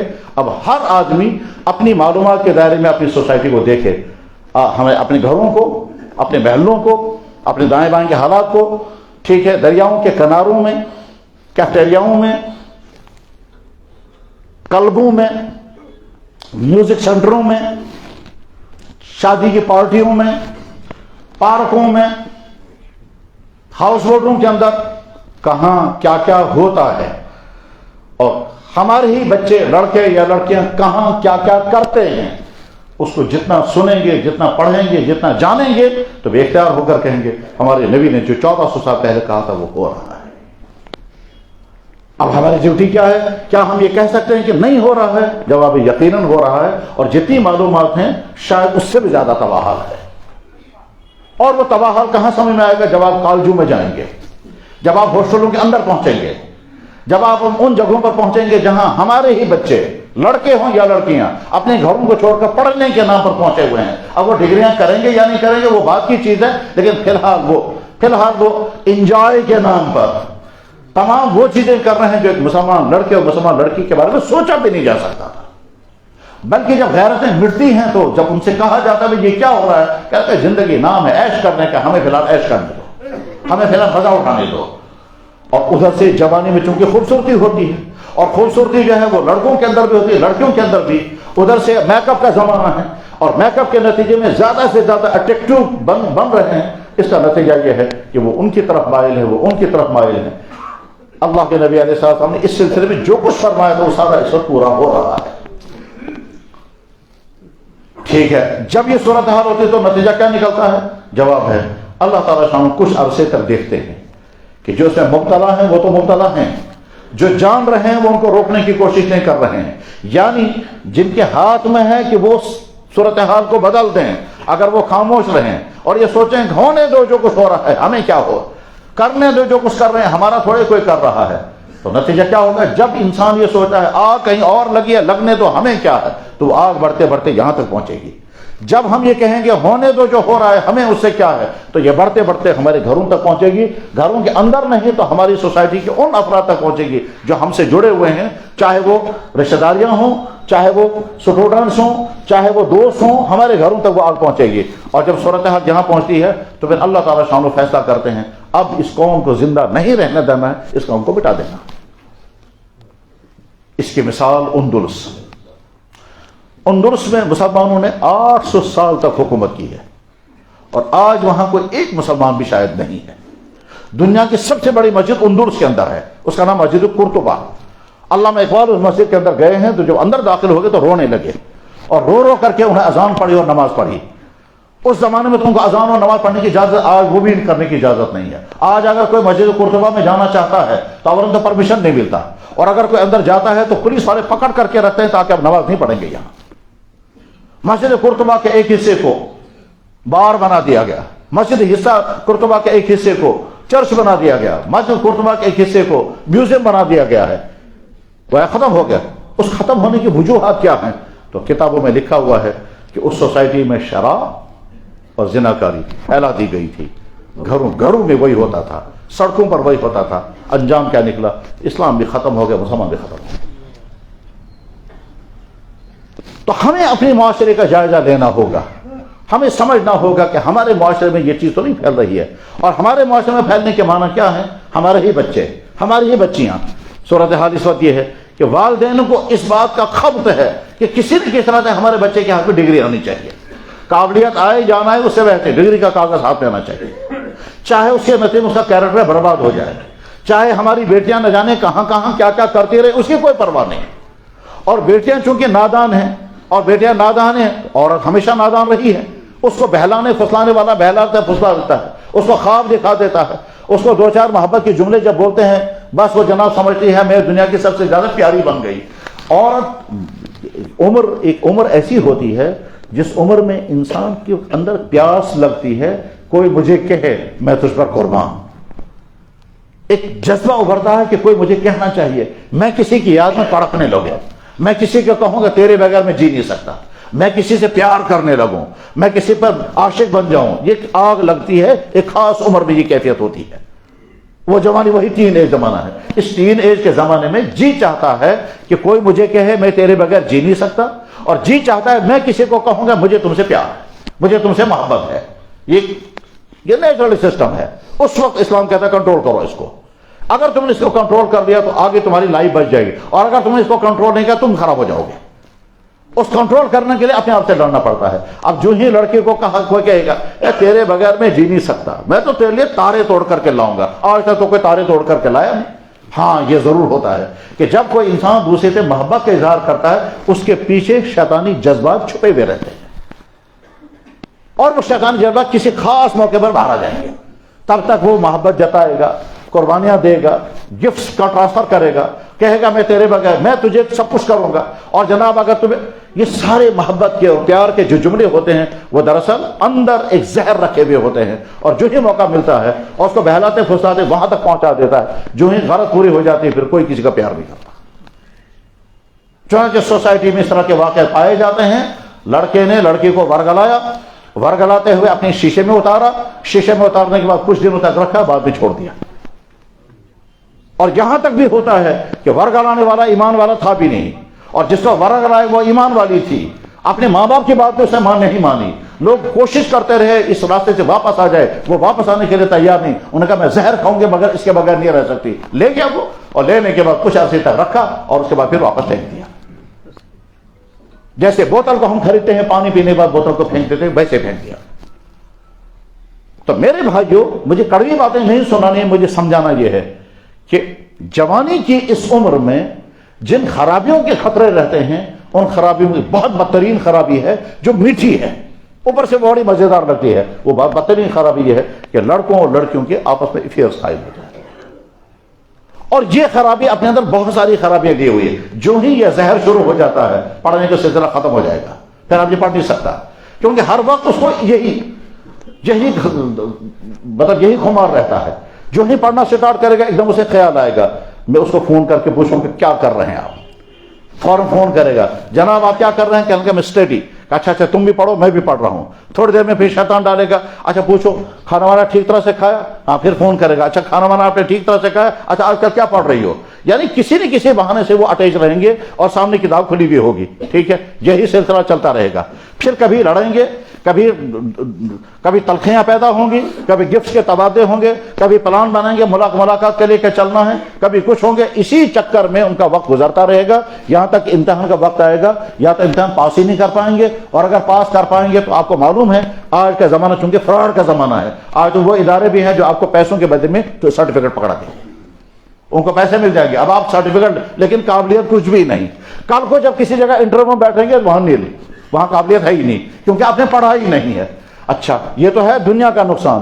دینی نقصان یہ ہوگا کہ اللہ تعالیٰ اچھا تم نے آنکھ استعمال کی ہے غلط، تم نے زبان استعمال کی ہے غلط، تم نے کان استعمال کیے ہیں غلط، تمہارے دل میں جو محبت کے جذبات ابھرتے ہیں وہ حرام جذبات ہیں، تم اس سے باتیں کرتے ہو، تمہیں خوشی ہوتی ہے تو وہ باتیں کرنا اور خوشی وہ بھی حرام۔ غرض ہے کہ تمہاری خوشیاں، تمہارا غم، تمہارا دیکھنا، تمہارا بولنا، تمہارا چلنا، تمہارا یہ سب کچھ مجھے ناراض کرنے والا ہے، تو اللہ تعالیٰ بھی فیصلہ کرتے ہیں تیری جوانے کو بھی کامیاب نہیں ہونے دوں گا، کیونکہ تیری ہر چیز جو میں نے بنائی تھی وہ مجھے ناراض کرنے میں استعمال ہو رہی ہے۔ میں نے کہا تھا تم اپنی آنکھوں کا کنٹرول کرو، مت دیکھو، میں نے کہا تھا نامحرم کے ساتھ بات مت کرو، مگر تم سننے کو بھی تیار نہیں ہو، تو نتیجہ ہوتا ہے کہ یہ آدمی برباد ہوتا ہے۔ اور رہا بیٹیوں کا تباہ حال، جناب والا اس کی زندگی برباد ہو جاتی ہے۔ کیوں؟ اس لیے کہ شروع جوانی میں اس کے اندر کشش بھی ہے، اس کی جوانی بڑی خوبیوں والی ہے، لیکن جب وہ استعمال ہو جاتی ہے کہیں اور اس کے بعد جب لت اسے لگ جاتی ہے پھر غیرت مٹ جاتی ہے، اور جب غیرت مٹ جاتی ہے پھر اسے کوئی پرواہ نہیں ہے کہ مجھے کس کے ساتھ کتنا وقت گزارنا پڑے گا۔ غیرت جب مٹ جاتی ہے تو پھر عورت کو کوئی چیز روک نہیں پاتی ہے، وہ سب کچھ کرنے میں جو کرنے کے لیے وہ سن بھی نہیں سکتی تھی۔ اور جب تک غیرت زندہ ہوتی ہے، غیرت جب تک زندہ ہوتی ہے عورت جان دے دے گی مگر کسی کو ہاتھ نہیں لگانے گی۔ غیرت جب زندہ ہوتی ہے تو یہی ہوتا ہے، ہر جگہ کی تاریخ گواہ ہے کہ عورت کی حیا جب تک زندہ ہے، اگر وہ با حیا ہے تو وہ جان دے دے گی مگر کسی کو ہاتھ نہیں لگانے دے گی، وہ کنویں میں چھلانگ لگائے گی. پنجاب کی سرزمین میں نہ جانے کتنے کنویں ایسے ہیں جہاں ہماری پیاری بیٹیوں نے جان قربان کنویں میں چھلانگ لگائی مگر اپنے آپ کو کسی کو ہاتھ لگانے نہیں دیا. اور سوسائٹی کے بہت ساری جگہیں گواہی دے رہی ہیں. غیرت جب مٹ جاتی ہے تو آج ایک کے ساتھ ہیں, کل کو دوسرے کے ساتھ ہیں. اور مزید المیہ اس وقت یہ ہوتا ہے کہ جب والدین کو بھی فکر نہیں ہوتی کہ ہماری بیٹیاں کہاں جا رہی ہیں, اسے رات کس کے ساتھ گزاری, یا اگر ٹور میں گئی ہے تو کیا کیا کر کے کیا آئی ہے.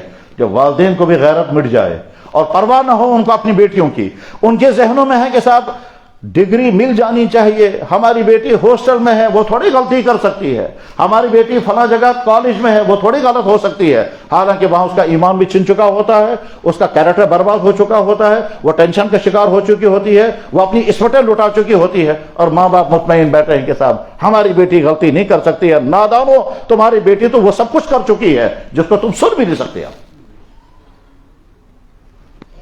یہی حال ہے اگلی چیز کا, وہ ہے شراب. جب شراب پھیلتی ہے, اور شراب ہی نہیں, دنیا کی قومیں عجیب ہیں, ایک طرف سے کہتے ہیں ڈرگس بین ہے, شراب مگر الاؤ ہے.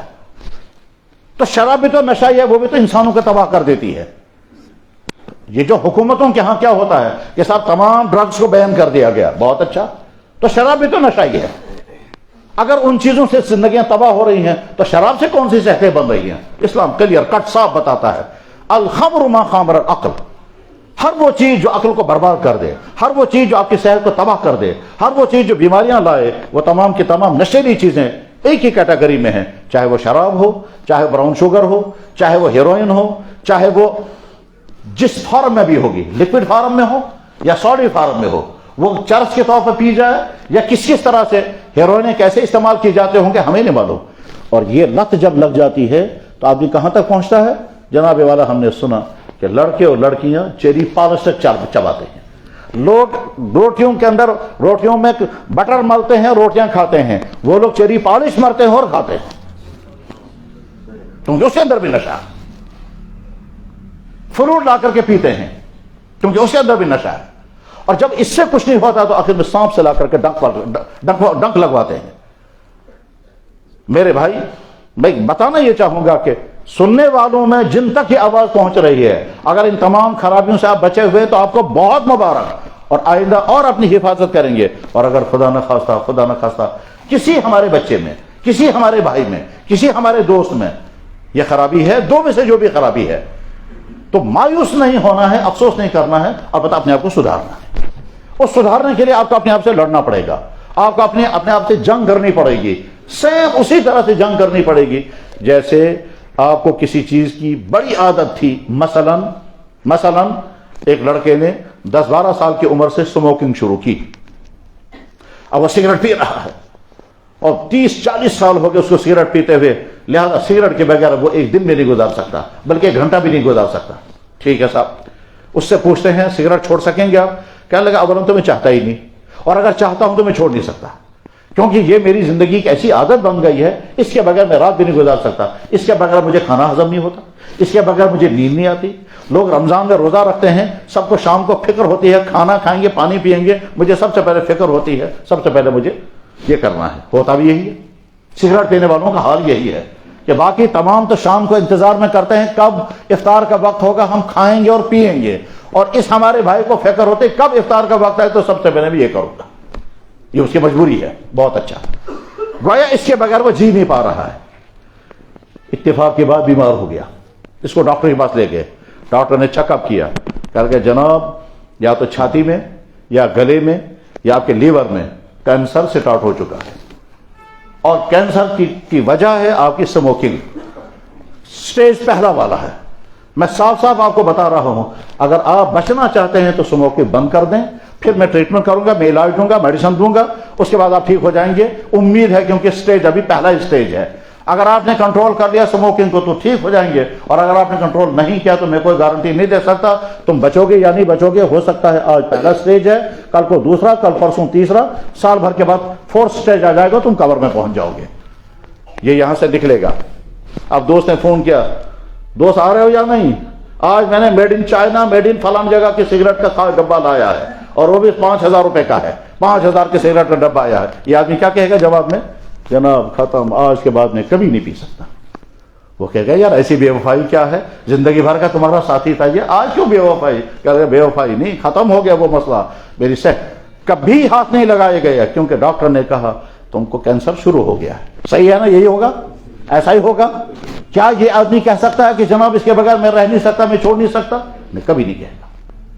بس میرے بھائیوں, جیسے اپنی صحت کو بچانے کے لیے اس پیاری سے پیاری چیز کی قربانی دینے کے لیے آدمی تیار ہو جاتا ہے, اور جب اسے آگ لگے گی سگریٹ پینے کی تو وہ اب اوائڈ کرے گا, چکر کاٹے گا, سونپ چبائے گا, کچھ اور کرے گا, کچھ نہ کچھ کرے گا, مگر سگریٹ نہیں پیے گا. کیونکہ سگریٹ پینے کے نتیجے میں ڈاکٹر نے وارننگ دی ہے کہ آپ کو کینسر سٹارٹ ہو گیا, بچ نہیں سکو گے آپ.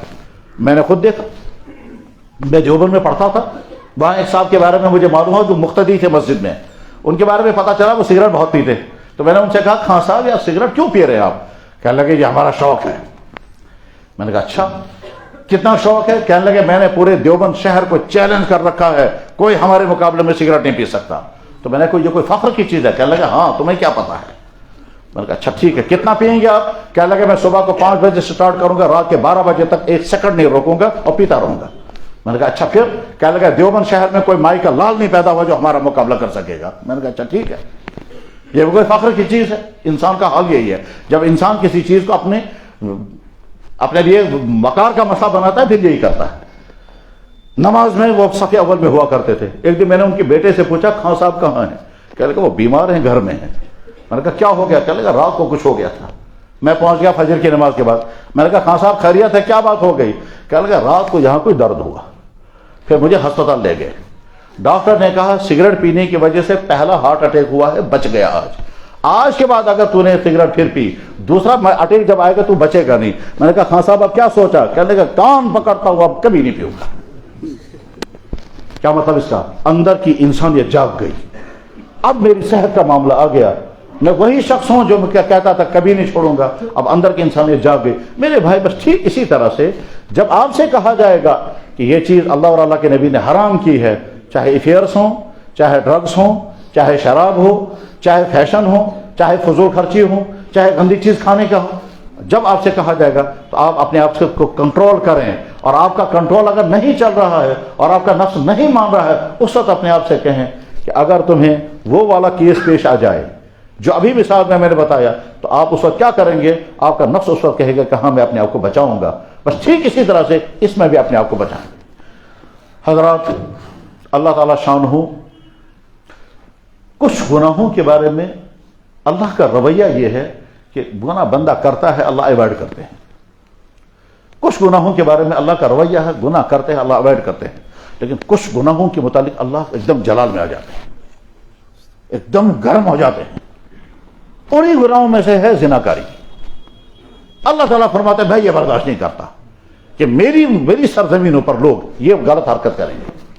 یہی وجہ ہے کہ زمین کے جس ٹکڑے پر شراب پی جائے, زناکاری کی جائے, مرڈر کیا جائے, غلط پلاننگ کی جائے, یا خدا اللہ کے علاوہ کسی اور کو سجدہ کیا جائے, زمین کا وہ خطہ بدترین جگہ ہوتی ہے اور ہر وقت اللہ کا غضب نازل ہوتا ہے. ثبوت اس کا کیا ہے؟ جس ملک میں قوم لوط وہ بدکاریاں کرتی تھی, اللہ نے اس ملک کو باقی نہیں رکھا, اس ساری زمین کو اٹھا کر کے آسمان پہ لے کر اوپر سے پٹک دیا اور ملیا بھیٹ کر دیا تمام انسانوں کو, اور آج تک وہاں زندگی نہیں ہے. آج بھی اس پانی کے اندر کوئی کیڑا نہیں رہ پاتا ہے. صدم اس جگہ کو ہوتا ہے, آج بھی پانی وہ کالا پانی ہے. انسان چونکہ نادان ہے وہاں سیر سپاٹے کے لیے جاتے ہیں اور جا کے دیکھتے ہیں یہاں ہے وہ قوم جو برباد ہوئی ہے, یہاں ہے وہ قوم جو تباہ ہوئی ہے. وہ پتھر جو بارش ان پر ہوئی تھی آسمانوں سے, کالے پتھر, وہ آج بھی وہاں پڑے ہوئے ہیں. وہ پانی جس پانی کے اندر ان کو تباہ کیا گیا تھا وہ پانی آج بھی زہریلا پانی ہے. اس میں کیڑا ڈالتے ہیں, تھوڑی دیر تڑپنے کے بعد مر جاتا ہے. تو گویا اللہ تعالیٰ شان اس جگہ کو برداشت نہیں کرتے ہیں جہاں یہ چیزیں ہو جائیں. میرے بھائیوں, اپنے ماحول کا جائزہ لیں. اگر ہم خود, ہمارے بچے, ہمارے بھائی, ہماری بہنیں بچی ہوئی ہیں, بہت شکر پڑھیں اور آئندہ اور زیادہ اپنی حفاظت کریں. اور اگر خدا نہ خواستہ ہم خود, ہمارے گھر کے بھائی بہن ہیں, اگر کنٹرول میں نہیں ہیں تو آج ان کی فکر کریں تاکہ وہ اس لت سے بچ جائیں. اور اگر نہیں تو پھر اللہ تعالیٰ شانوں کی طرف سے کب کیا فیصلہ ہوگا وہ تو بعد کا مسئلہ ہے. فی الحال یہ بات طے ہے، جس قوم کے اندر شراب آ گیا، ڈرگس آ گیا، زناکاری آ گئی، ان کی ساری چیزیں ختم ہو جاتی ہے. دین بھی ختم ہو جاتا ہے، صحتیں بھی برباد ہو جاتی ہیں، ان کی سوسائٹی بھی ختم ہو جاتی ہے، ان کا سماج بکھر جاتا ہے، اور اس کے بعد پھر وہ قوم کسی کام کے قابل نہیں رہتی ہے. ان کے بزرگ چلے جاتے ہیں، اگلی نسل جو ہیں وہ بالکل نالائق نسل ہوتی ہے. ان کے پاس نہ صحت ہوتی ہے، نہ کیریکٹر ہوتا ہے، نہ وہ اپنی بیوی کے قابل رہتے ہیں، نہ ان کا فیملی سسٹم باقی رہتا ہے، وہ ہر طرح سے برباد ہو جاتے ہیں. سیدھی بات ہے، جب ایک لڑکی نے جوانی گزاری، آج کسی کے ساتھ، کل کسی کے ساتھ، پرسوں کسی کے ساتھ، اب جب اس کا حسن اتر گیا، اب وہ ڈھونڈے گے میں کسی کے ساتھ نکاح کرتے، اب اس کو نکاح لین میں لینے کے لیے کوئی تیار نہیں، تو برباد ہو گئی ہے. جس لڑکے نے اپنی جوانی میں عیش کیا، اور کیا عیش کیا کہ ایک کے ساتھ، کل کو دوسرے کے ساتھ، پرسوں تیسرے کے ساتھ، اور جو ہی سوسائٹی والوں کو پتا چلا کہ لڑکا بیڈ کیریکٹر ہے، اس کو کوئی اپنی بیٹی دینے کو تیار نہیں ہوگا. جب تک جوانی اور پیسہ ہے تب تک تو یہ عیش کرتا رہے گا، اور جو ہی جوانی ڈھل جائے گی اور پیسہ ختم ہو جائے گا اور کمانے کا سلسلہ ختم ہو جائے گا، چونکہ فیملی لائف نے سٹارٹ نہیں کی ہوگی، آگے چل کر برباد ہو جائے گا. اس کی مثال یورپ میں ہے. یورپ کا خاندانی نظام بکھر چکا ہے. اس بکھرنے کی ایک وجہ بھی یہی ہے کیا صاحب کہ وہاں زناکاری عام ہے، وہاں اس کو عیب ہی نہیں سمجھتے ہیں، بلکہ وہاں کہتے ہیں کہ صاحب ریپ کرنا جرم ہے، اور اگر مرضی سے لوگ کریں گے تو اس میں کوئی خرابی نہیں ہے، آپ کو حق ہے آپ جس کے ساتھ. یہاں تک کہ ان کی سوسائٹی کہاں تک پہنچی، بھائی اگر بہن کے ساتھ کرے گا تو ان کو کوئی اعتراض نہیں ہے. جس کو ہم سوچ بھی نہیں سکتے وہ وہاں ہے. انسانوں کی فطرت جب مسخ ہو جاتی ہے پھر انسان کچھ نہیں دیکھتا ہے کہ میں کیا کر رہا ہوں. یعنی یورپین زندگی میں اگر کوئی باپ اگر اپنی بیٹی کے ساتھ، بھائی اپنی بہن کے ساتھ، بیٹا اگر ماں کے ساتھ، تو ان کو کوئی اس میں شکایت نہیں ہے، ان کے لیے کوئی عجیب بات نہیں ہے. وہ یہ سمجھتے ہیں تو روٹین کی چیز ہے. یہ ایسا ہی وہ سمجھتے ہیں کہ گھر میں ایک کپ تھا جس کپ میں آج تک ہماری ماں چائے پیتی تھی، آج کے بعد بیٹے نے چائے پی، اس میں کیا اعتراض کی بات ہے. تو غرض یہ کہ وہاں کی زندگی جو ہے وہ تو تباہ. اس لیے یورپ کے جو سمجھدار انسان ہیں وہ کہتے ہیں کہ ہمارا معاشرہ تو بگڑ چکا ہے. ہاں ہماری سائنسی ترقیات آسمانوں کو جا رہی ہے، وہ الگ چیپٹر ہے. سماجی زندگی، تہذیبی زندگی، معاشرتی زندگی ان کی برباد ہے. سائنسی زندگی اور سماجی انصاف وہ بلندیوں پر ہے، اس کا کوئی انکار نہیں کر سکتا. وہ تو عجیب ان کی زندگی ہے اور مثالی زندگی ہے. ان کی محنتیں، ان کی ترقیات وہ دنیا کے لیے آئیڈیل ہیں، لیکن ان کی سماجی زندگی، ان کی اخلاقی زندگی، ان کے اخلاق کوئی چیز ہے ہی نہیں. اب وہ جانتے ہی نہیں ہیں کہ پاک دامنی کیا چیز ہوتی ہے. وہ یہ بھی نہیں جانتے ہیں کہ اپنا بیٹا اور پرایا بیٹا کیا ہوتا ہے. اب ان کے ہاں پیرنٹیج اگر لکھتے ہیں تو باپ کی پیرنٹیج نہیں لکھتے ہیں، کیونکہ بچے کو پتہ ہی نہیں ہے کہ میرا باپ ہے کون. عورت کو پتہ ہی نہیں یہ جو پیدا ہوا ہے یہ کس کے نطفے کا پیدا ہوا ہے. پھر آ کر ڈی این اے نکالتے ہیں تو ڈی این اے سے وہ چیک کرتے ہیں کہ یہ اس کا ہے یا اس کا ہے، اور وہ کہتا ہے میرا کیوں ہے، میں اپنے سر کیوں لوں گا اس کو. وہ کہتے ہیں نہیں تمہارا یہ ہے. پھر جھگڑا ہوتا ہے، پھر کورٹوں میں کیس چلنے لگتے ہیں ڈی این اے کے بیس پر، یہ اس کا ہے، یہ اس کا ہے. وہاں ان کا سماج پہنچ چکا ہے، ہمارا سماج بچا ہوا ہے.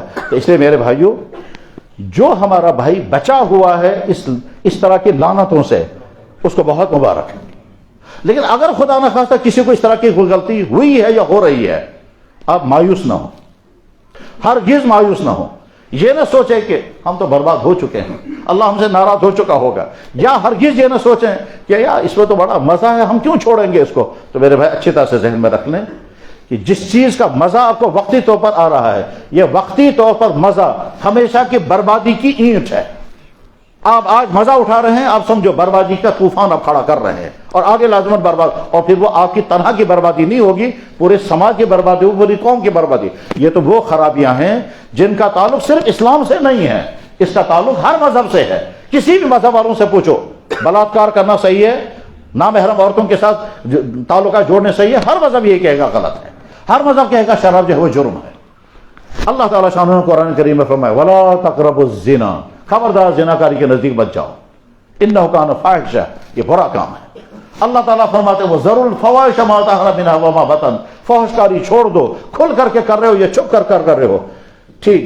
اللہ تعالیٰ شانہ فرماتے ہیں وَيَنْهَىٰ عَنِ الْفَحْشَاءِ وَالْمُنكَرِ، میں سختی سے منع کر رہا ہوں یہ کام مت کرو ورنہ تباہ ہو جاؤ گے. اور اللہ کے نبی نے فرمایا لا یزنی الزانی وهو مؤمن، جس وقت کوئی مرد کسی نامحرم کے ساتھ ملنے کے لیے چلتا ہے اس کا ایمان نکل جاتا ہے. اور اللہ بچائے، مجھے نہیں معلوم ہے لیکن ایسا ہوگا، مجھے نہیں معلوم لیکن ایسا ہوگا اور لازماً ہوگا. جس وقت پہلی مرتبہ اس نے شراب کا گلاس اپنے ہاتھ میں لیا ہوگا تو اندر دل دھڑکنے لگے گا. جس وقت پہلی مرتبہ یہ کسی نامحرم سے ملنے کے لیے چلے گا تو اندر دل دھڑکنے لگے گا. اور جس وقت اس کو ٹچ کرے گا تو دل دھڑکنے لگے گا. یہ دھڑکنا علامت ہے کہ اندر ایمان ہے. یہ تجربہ نہیں ہے لیکن جو ہم نے کتابوں میں پڑھا ہے وہ یہی ہے اور لازماً یہ ہوگا. اور اس کے بعد جب اس دھڑکنے کی طرف آدمی نے توجہ نے دھڑکنے دو اس کو تو اس کے بعد پھر دل بیٹھ جاتا ہے. یعنی کہتا ہے میں نے تم کو وارننگیں دی تھی, میں چاہتا تھا تم یہ کام نہ کرو, میں تم کو ہنٹ دیتا رہا مت کرو یہ کام, لیکن تم نے میری بات سنی نہیں. تو اس کے بعد جب دل دھڑکنا بند کر دیتا ہے یعنی اس کا مطلب یہ ہے کہ اب آدمی کا ایمان مر جاتا ہے. اس کے بعد آپ جو مرضی اس کو کہو, اس کے بعد پھر اس کی بربادی شروع ہو جاتی ہے. اور جب بربادی شروع ہوتی ہے تو کیا اللہ تعالیٰ فرماتے ہیں ٹھیک ہے تم نے کسی کی جوانی برباد کی, تمہاری خود کی جوانی برباد ہو گئی, اب تمہیں میں حلال مزہ نہیں دوں گا. تو مطلب کیا ہے جناب والا, جب آپ کو کتے کا گوشت کھانے میں مزہ آ گیا تو آپ کو حلال گوشت کا مزہ نہیں ملے گا. جب تم نے غلط جگہ پر لطف اٹھایا تو حلال جگہ کے لطف سے اللہ تعالیٰ محروم کر دیتے ہیں. تمہیں فیملی لائف کا جو مزہ ملنے والا تھا وہ فیملی لائف کا مزہ میں تجھے نہیں دوں گا کیونکہ تم نے مزہ اٹھایا حرام ذریعے سے. اب حرام ذریعے سے جو تم نے مزہ اٹھایا حلال کا مزہ تجھے میں چھین لوں گا. چاچا میرے سامنے تجربات ہوئے, میاں بیوی دونوں آئے, کہتے ہیں جی ہم کو سمجھ میں نہیں آتا کس بات پہ ہم لڑتے ہیں. شوہر کہتا ہے مجھے اس خامخواہ سے الرجی ہوتی ہے, حالانکہ غلطی اس کے اندر کچھ نہیں. بیوی کہتی ہے مجھے سمجھ میں نہیں آتا میں کیا کروں, اور اس کو خامخواہ مجھ سے نفرت رہتی ہے. بیوی کہتی ہے اس کے سامنے, کہنے لگا جی میرے ساتھ یہ بات کرتا ہے اتنے کڑوے انداز میں, اتنے موڈ کے ساتھ, اور اسی بیچ میں کہیں سے فون آتا ہے تو ایک دم اس کا موڈ بدل جاتا ہے اور کہتا ہے ہیلو آپ کیسی ہیں آپ ٹھیک. کہتے ہیں میں حیران ہو جاتی ہوں, میں اس کی بیوی ہوں اور میرے ساتھ اتنے کڑوے انداز میں بات کرتا ہے اور اسی بیچ میں کسی اور کے ساتھ بات کرتا ہے, اس کا موڈ کتنا اچھا ہوتا ہے. میں نے شوہر سے پوچھا یہ صحیح ہے, کہنے لگا جی ہاں ایسا ہی ہے. میں نے کہا وجہ, کہنے لگا وجہ مجھے نہیں معلوم ہے. تو میں نے کہا یہ بتائیے شادی کرنے سے پہلے آپ نے کوئی گناہ تو نہیں کیا ہے؟ کہنے لگا جی کیا گناہ؟ میں نے کہا اسی سے جڑا ہوا گناہ کوئی تو نہیں کیا, اس طرح کا گناہ جو ہے اسے سمجھ میں آ گیا تو سر نیچے کیا. میں نے کہا اسی کی سزا لگ رہی ہے. وہ جو شادی کرنے سے پہلے تمہارے غلط تعلقات کہی رہے ہیں اس کے نتیجے میں اللہ نے تم کو حلال لذت محروم کر دیا ہے. تمہارے پاس حلال بیوی موجود ہے, اس کے ساتھ تمہیں لطف نہیں آ رہا ہے, اور حرام عورت کے ساتھ تمہیں بات کرتے ہوئے مزہ آ رہا ہے, تو اللہ نے حلال کا لذت چھین دی تم سے. اب آگے نتیجہ کیا, یا تو تم کو اولاد ہی نہیں ملے گی, اور اگر اولاد ملے گی تو تم سے زیادہ خراب ہوگی, اور تم کو اس بدکاریوں کی سزا انہی اولاد کے ذریعے سے ملے گی. چنانچہ آگے چل کر کے وقت آیا, میں نے خود اپنے آنکھوں سے دیکھا کہ اس کا بیٹا اسے کہتا تھا تو مجھے پتا ہے تو زناکار انسان ہے. وہ باپ اگر مجھے کہتا ہے جناب کوئی تعویذ دے تو میرا بیٹا بدکلامی کرتا ہے. میں نے کہا کیا بدکلامی کرتا ہے؟ کہتا مجھے یوں کہتا ہے. میرے بھائی واقعات بڑے عجیب عجیب سامنے آتے ہیں. لہذا ہمیں اپنی سوسائٹی کو دیکھنا ہے, اپنے محلوں کو دیکھنا ہے, محلے کے دائیں بائیں کے حالات کو دیکھنا ہے, کہاں کیا ہو رہا ہے.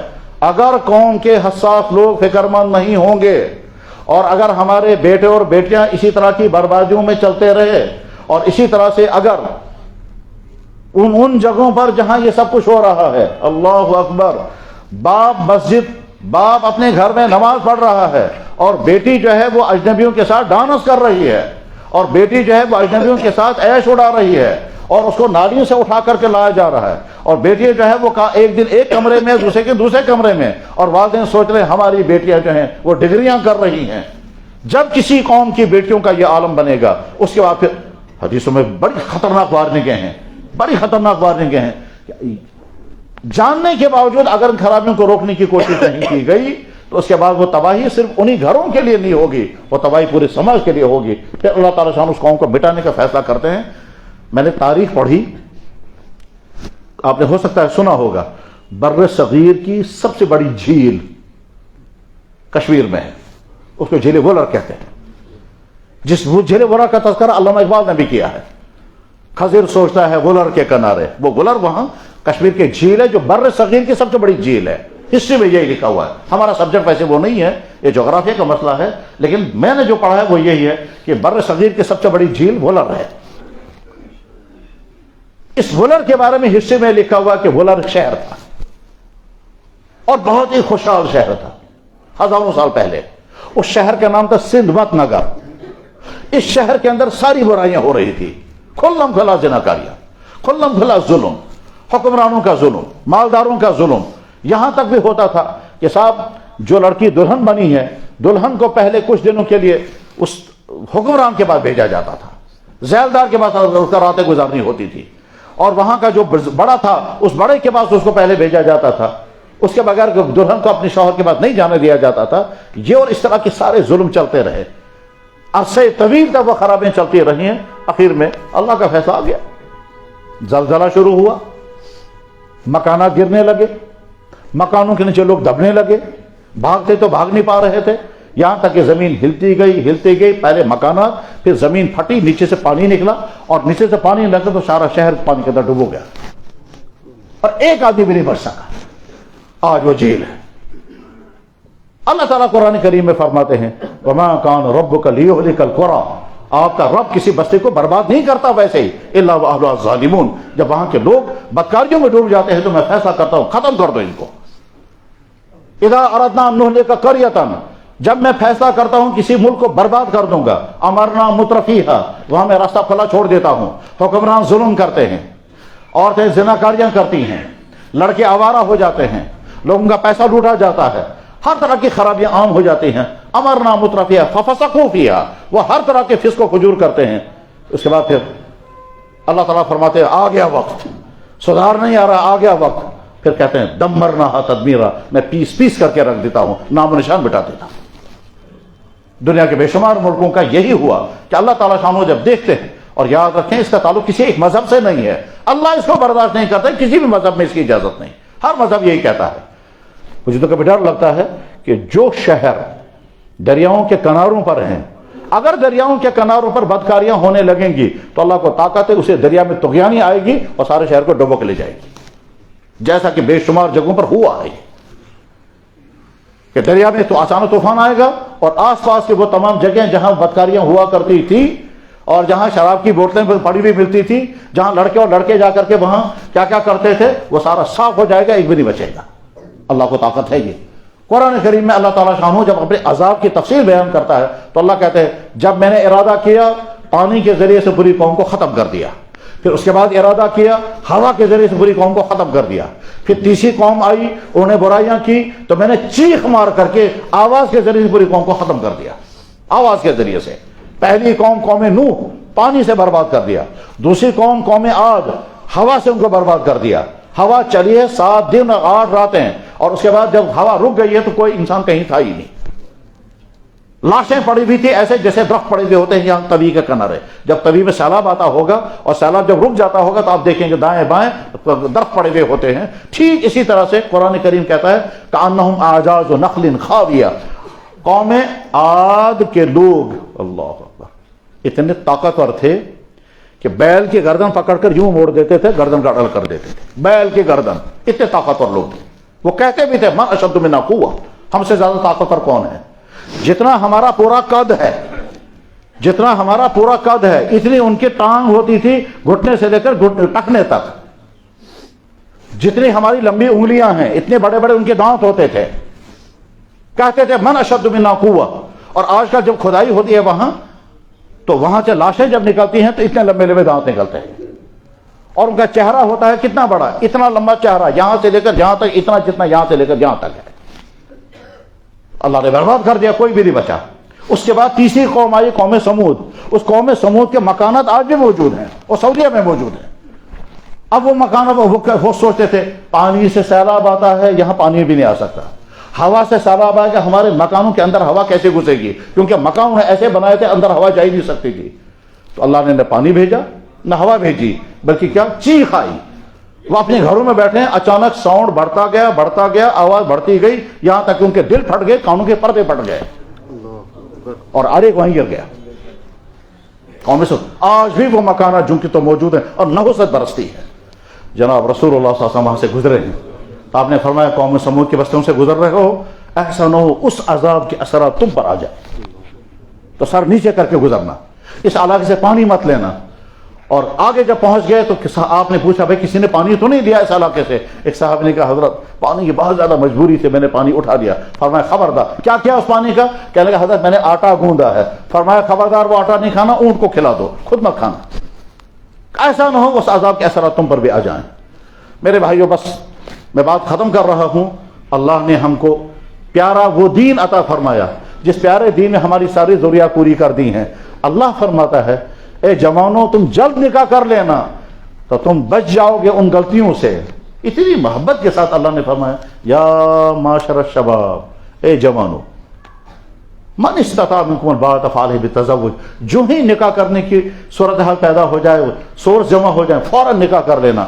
فإنہ اغض للبصر, اسے تمہاری نگاہیں کنٹرول میں رہیں گی. وأحسن للفرج, اور تمہارا پرائیویٹ پارٹ کنٹرول میں رہے گا. اس پرائیویٹ پارٹ کی تمہاری چاہت اور پیاس بجھ جائے گی, تم گناہ سے بچ جاؤ گے. ومن لم یستطع, اور جس کا نکاح نہ ہو پا رہا ہو, کیونکہ تمہارا کیریکٹر بہت قیمتی ہے, تمہارا کیریکٹر بہت قیمتی ہے. اس قیمتی کیریکٹر کے لیے میں تمہیں علاج بتاؤں گا. علاج تمہیں مشکل لگ رہا ہو لیکن کرو.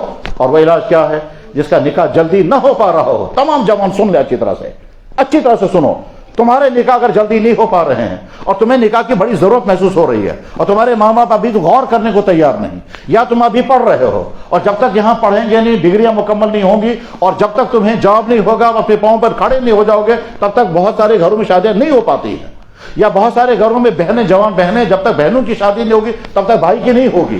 تو اس طرح سے سال ہر سال تمہیں انتظار کرنا ہوگا, اور جوانی میں تم انتظار کر نہیں پاؤ گے, کیونکہ تم دائیں بائیں جب دیکھتے ہو تو وہ فلانے کے ساتھ ہے, وہ فلانے کے ساتھ ہے. تمہارے دوستوں کی شادیاں ہوں گی, وہ عیش کی زندگی گزار رہے ہوں گے اور تم تڑپ رہے ہوں گے, اور راتوں کو تم اپنے بستروں پر تڑپ تڑپ کے رات گزارو گے. پھر مجبور ہو کے کہ کہیں تم ماسٹربیشن کرنے لگو گے اور کہیں کیا کیا کر.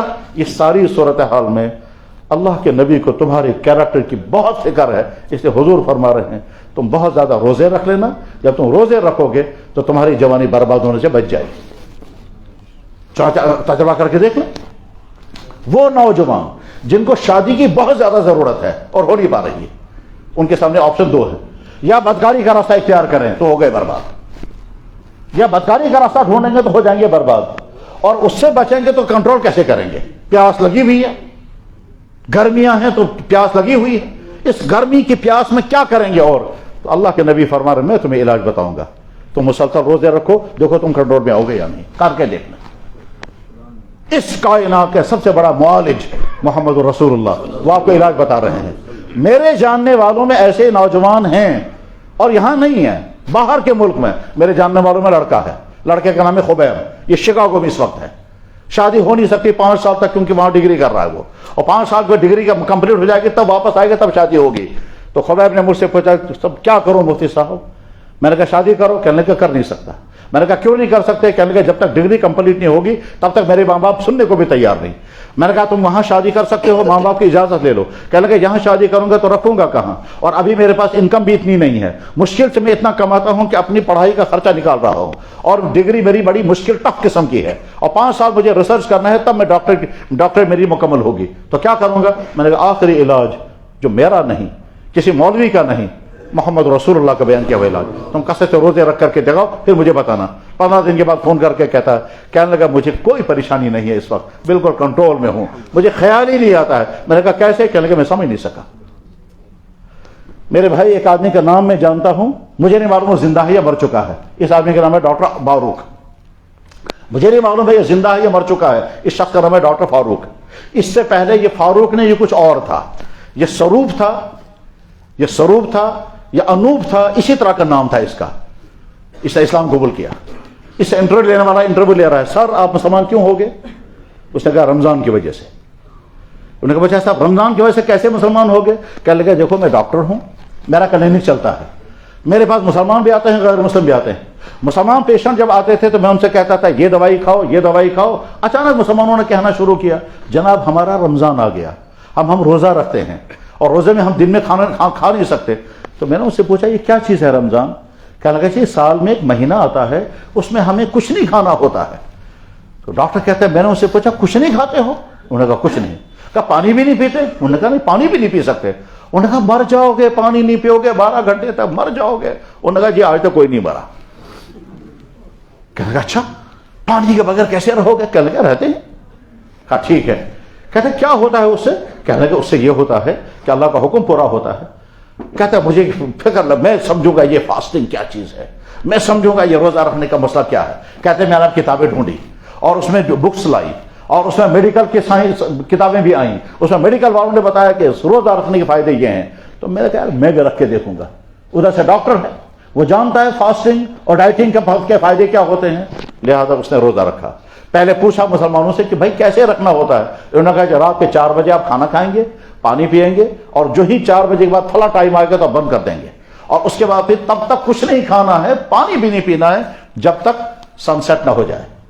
کہا ٹھیک ہے، آفتاب ڈوب جائے. کہنے لگے میں نے دل رکھا روزہ. یہ ڈاکٹر یہ کہتا ہے کہ میں نے اچانک اپنے اندر ایک تبدیلی محسوس کی.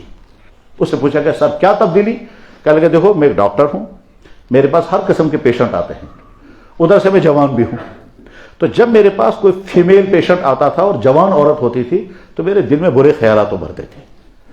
چیک اپ کے دوران میں ان کی باڈی کو دیکھتا تھا، لیکن میں چیک اپ بھی کرتا ہوتا تھا لیکن میرے دل میں برے خیالات آتے تھے. انٹینشن میرا صحیح نہیں ہوتا تھا، میں صاف بتاتا ہوں. کہنے لگے جن جن دنوں میں نے روزہ رکھا ان دنوں میں انٹینشن غلط نہیں آتا تھا. کہنے لگے وہاں سے میں سمجھا کہ روزہ کوئی چیز ہے. کہنے لگا میں نے پھر تجربہ کر کے دیکھا. ایک دن میں نے روزہ نہیں رکھا تو دن میں جو پیشنٹ آتے تھے میں دیکھتا تھا میرے جذبات وہی ہیں، اور جس دن میں نے روزہ رکھتا تھا اس دن میں دیکھتا تھا کہ آج میں دیکھو تمہارا روزہ ہے، آج تم غلط نظر سے اس کو مت دیکھنا، یہ مہلائیں ہیں، یہ جو ہیں یہ تمہاری بہن ہیں. اور میں نے کسی سے پوچھا کہ روزہ کا مطلب ہوتا ہے اپنی آنکھ کو کنٹرول رکھنا، اپنے خیالات کو کنٹرول رکھنا، تو کہتے ہیں بس یہاں سے میں سمجھ میں آ گیا مجھے کہ رمضان میں کوئی نہ کوئی اثر ضرور ہے جس کی وجہ سے انسان کا کیریکٹر اچھا ہو جائے گا. کہتا ہے میں نے رمضان میں کچھ دنوں روزے رکھے، کچھ دنوں نہیں رکھے. عید کے دن میں وہاں کی عیدگاہ میں چلا گیا جہاں جس شہر کا یہ واقعہ ہے، ساؤتھ انڈیا کا، اور شہر میں جا کر کے عید کے دن میں پہنچا.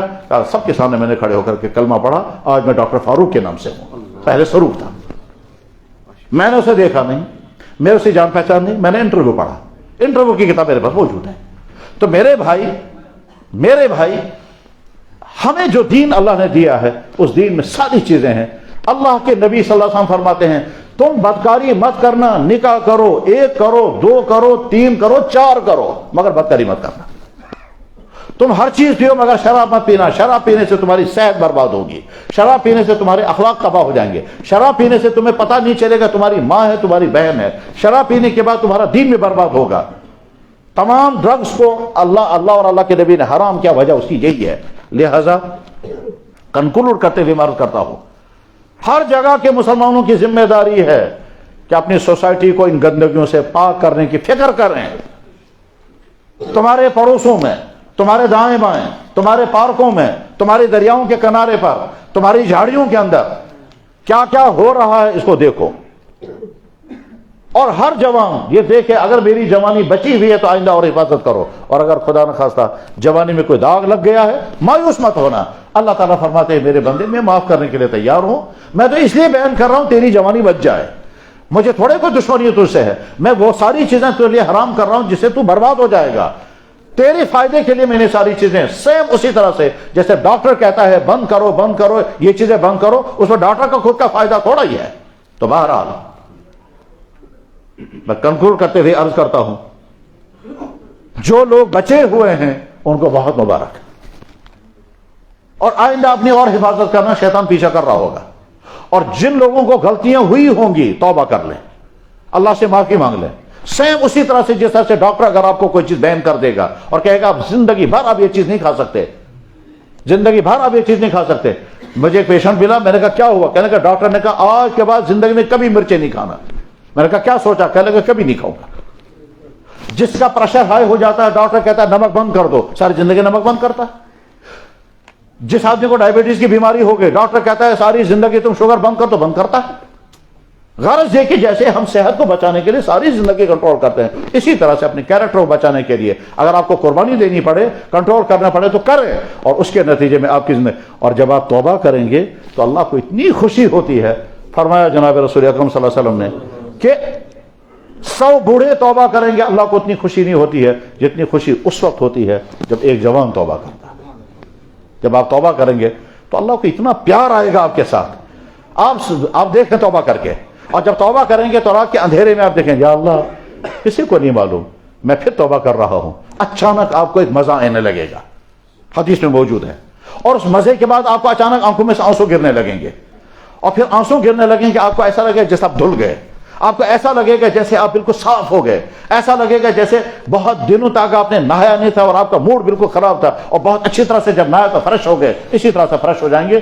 یہ آنسو انسان کے دل کی ساری ظلمتوں کو صاف کر دیتے ہیں، اور آپ ایک ایسا سکون محسوس کریں گے، آپ کہیں گے زندگی میں نے کبھی ایسا سکون محسوس نہیں کیا۔ اور یہ اچھی طرح سے تب سمجھ میں آتا ہے جب آپ کسی ایسے انسان سے ملیں جو کفر سے نکل کر اسلام کی طرف آیا ہو، وہ کہتا ہے جناب اتنا سکون، اتنی خوشی ملتی ہے اسلام قبول کرنے کے بعد۔ ایسے ہی بدکاری کی زندگی چھوڑ کر کے نیکوکاری کی زندگی، اور شرابی کی زندگی چھوڑ کر کے پاک بازی کی زندگی میں وہ لطف ہے۔ اور اگر ایسا نہیں ہوا تو آپ ڈپریشن کے شکار ہوں گے، ٹینشن کے شکار ہوں گے، صحت برباد ہو جائے گی، نرو پرابلم ہو جائیں گی، ہارٹ بیٹھ جائے گا، برین کی بیماریاں ہو جائیں گی، لیور خراب ہو جائے گا، اور آپ کی زندگی جوانی تباہ برباد ہو جائے گی، نہ آپ کی صحت نہ آپ کا دین، کچھ نہیں۔ اللہ کرے یہ باتیں سننے والے کے لیے بھی اور آپ بھائیوں کے لیے بھی ہدایت کا ذریعہ بنے اور اچھے راستے پر چلنے کا ذریعہ بنے۔ وآخر دعوانا ان الحمد للہ رب العالمین برحمتک یا ارحم الراحمین۔ تو زانو بیٹھیں۔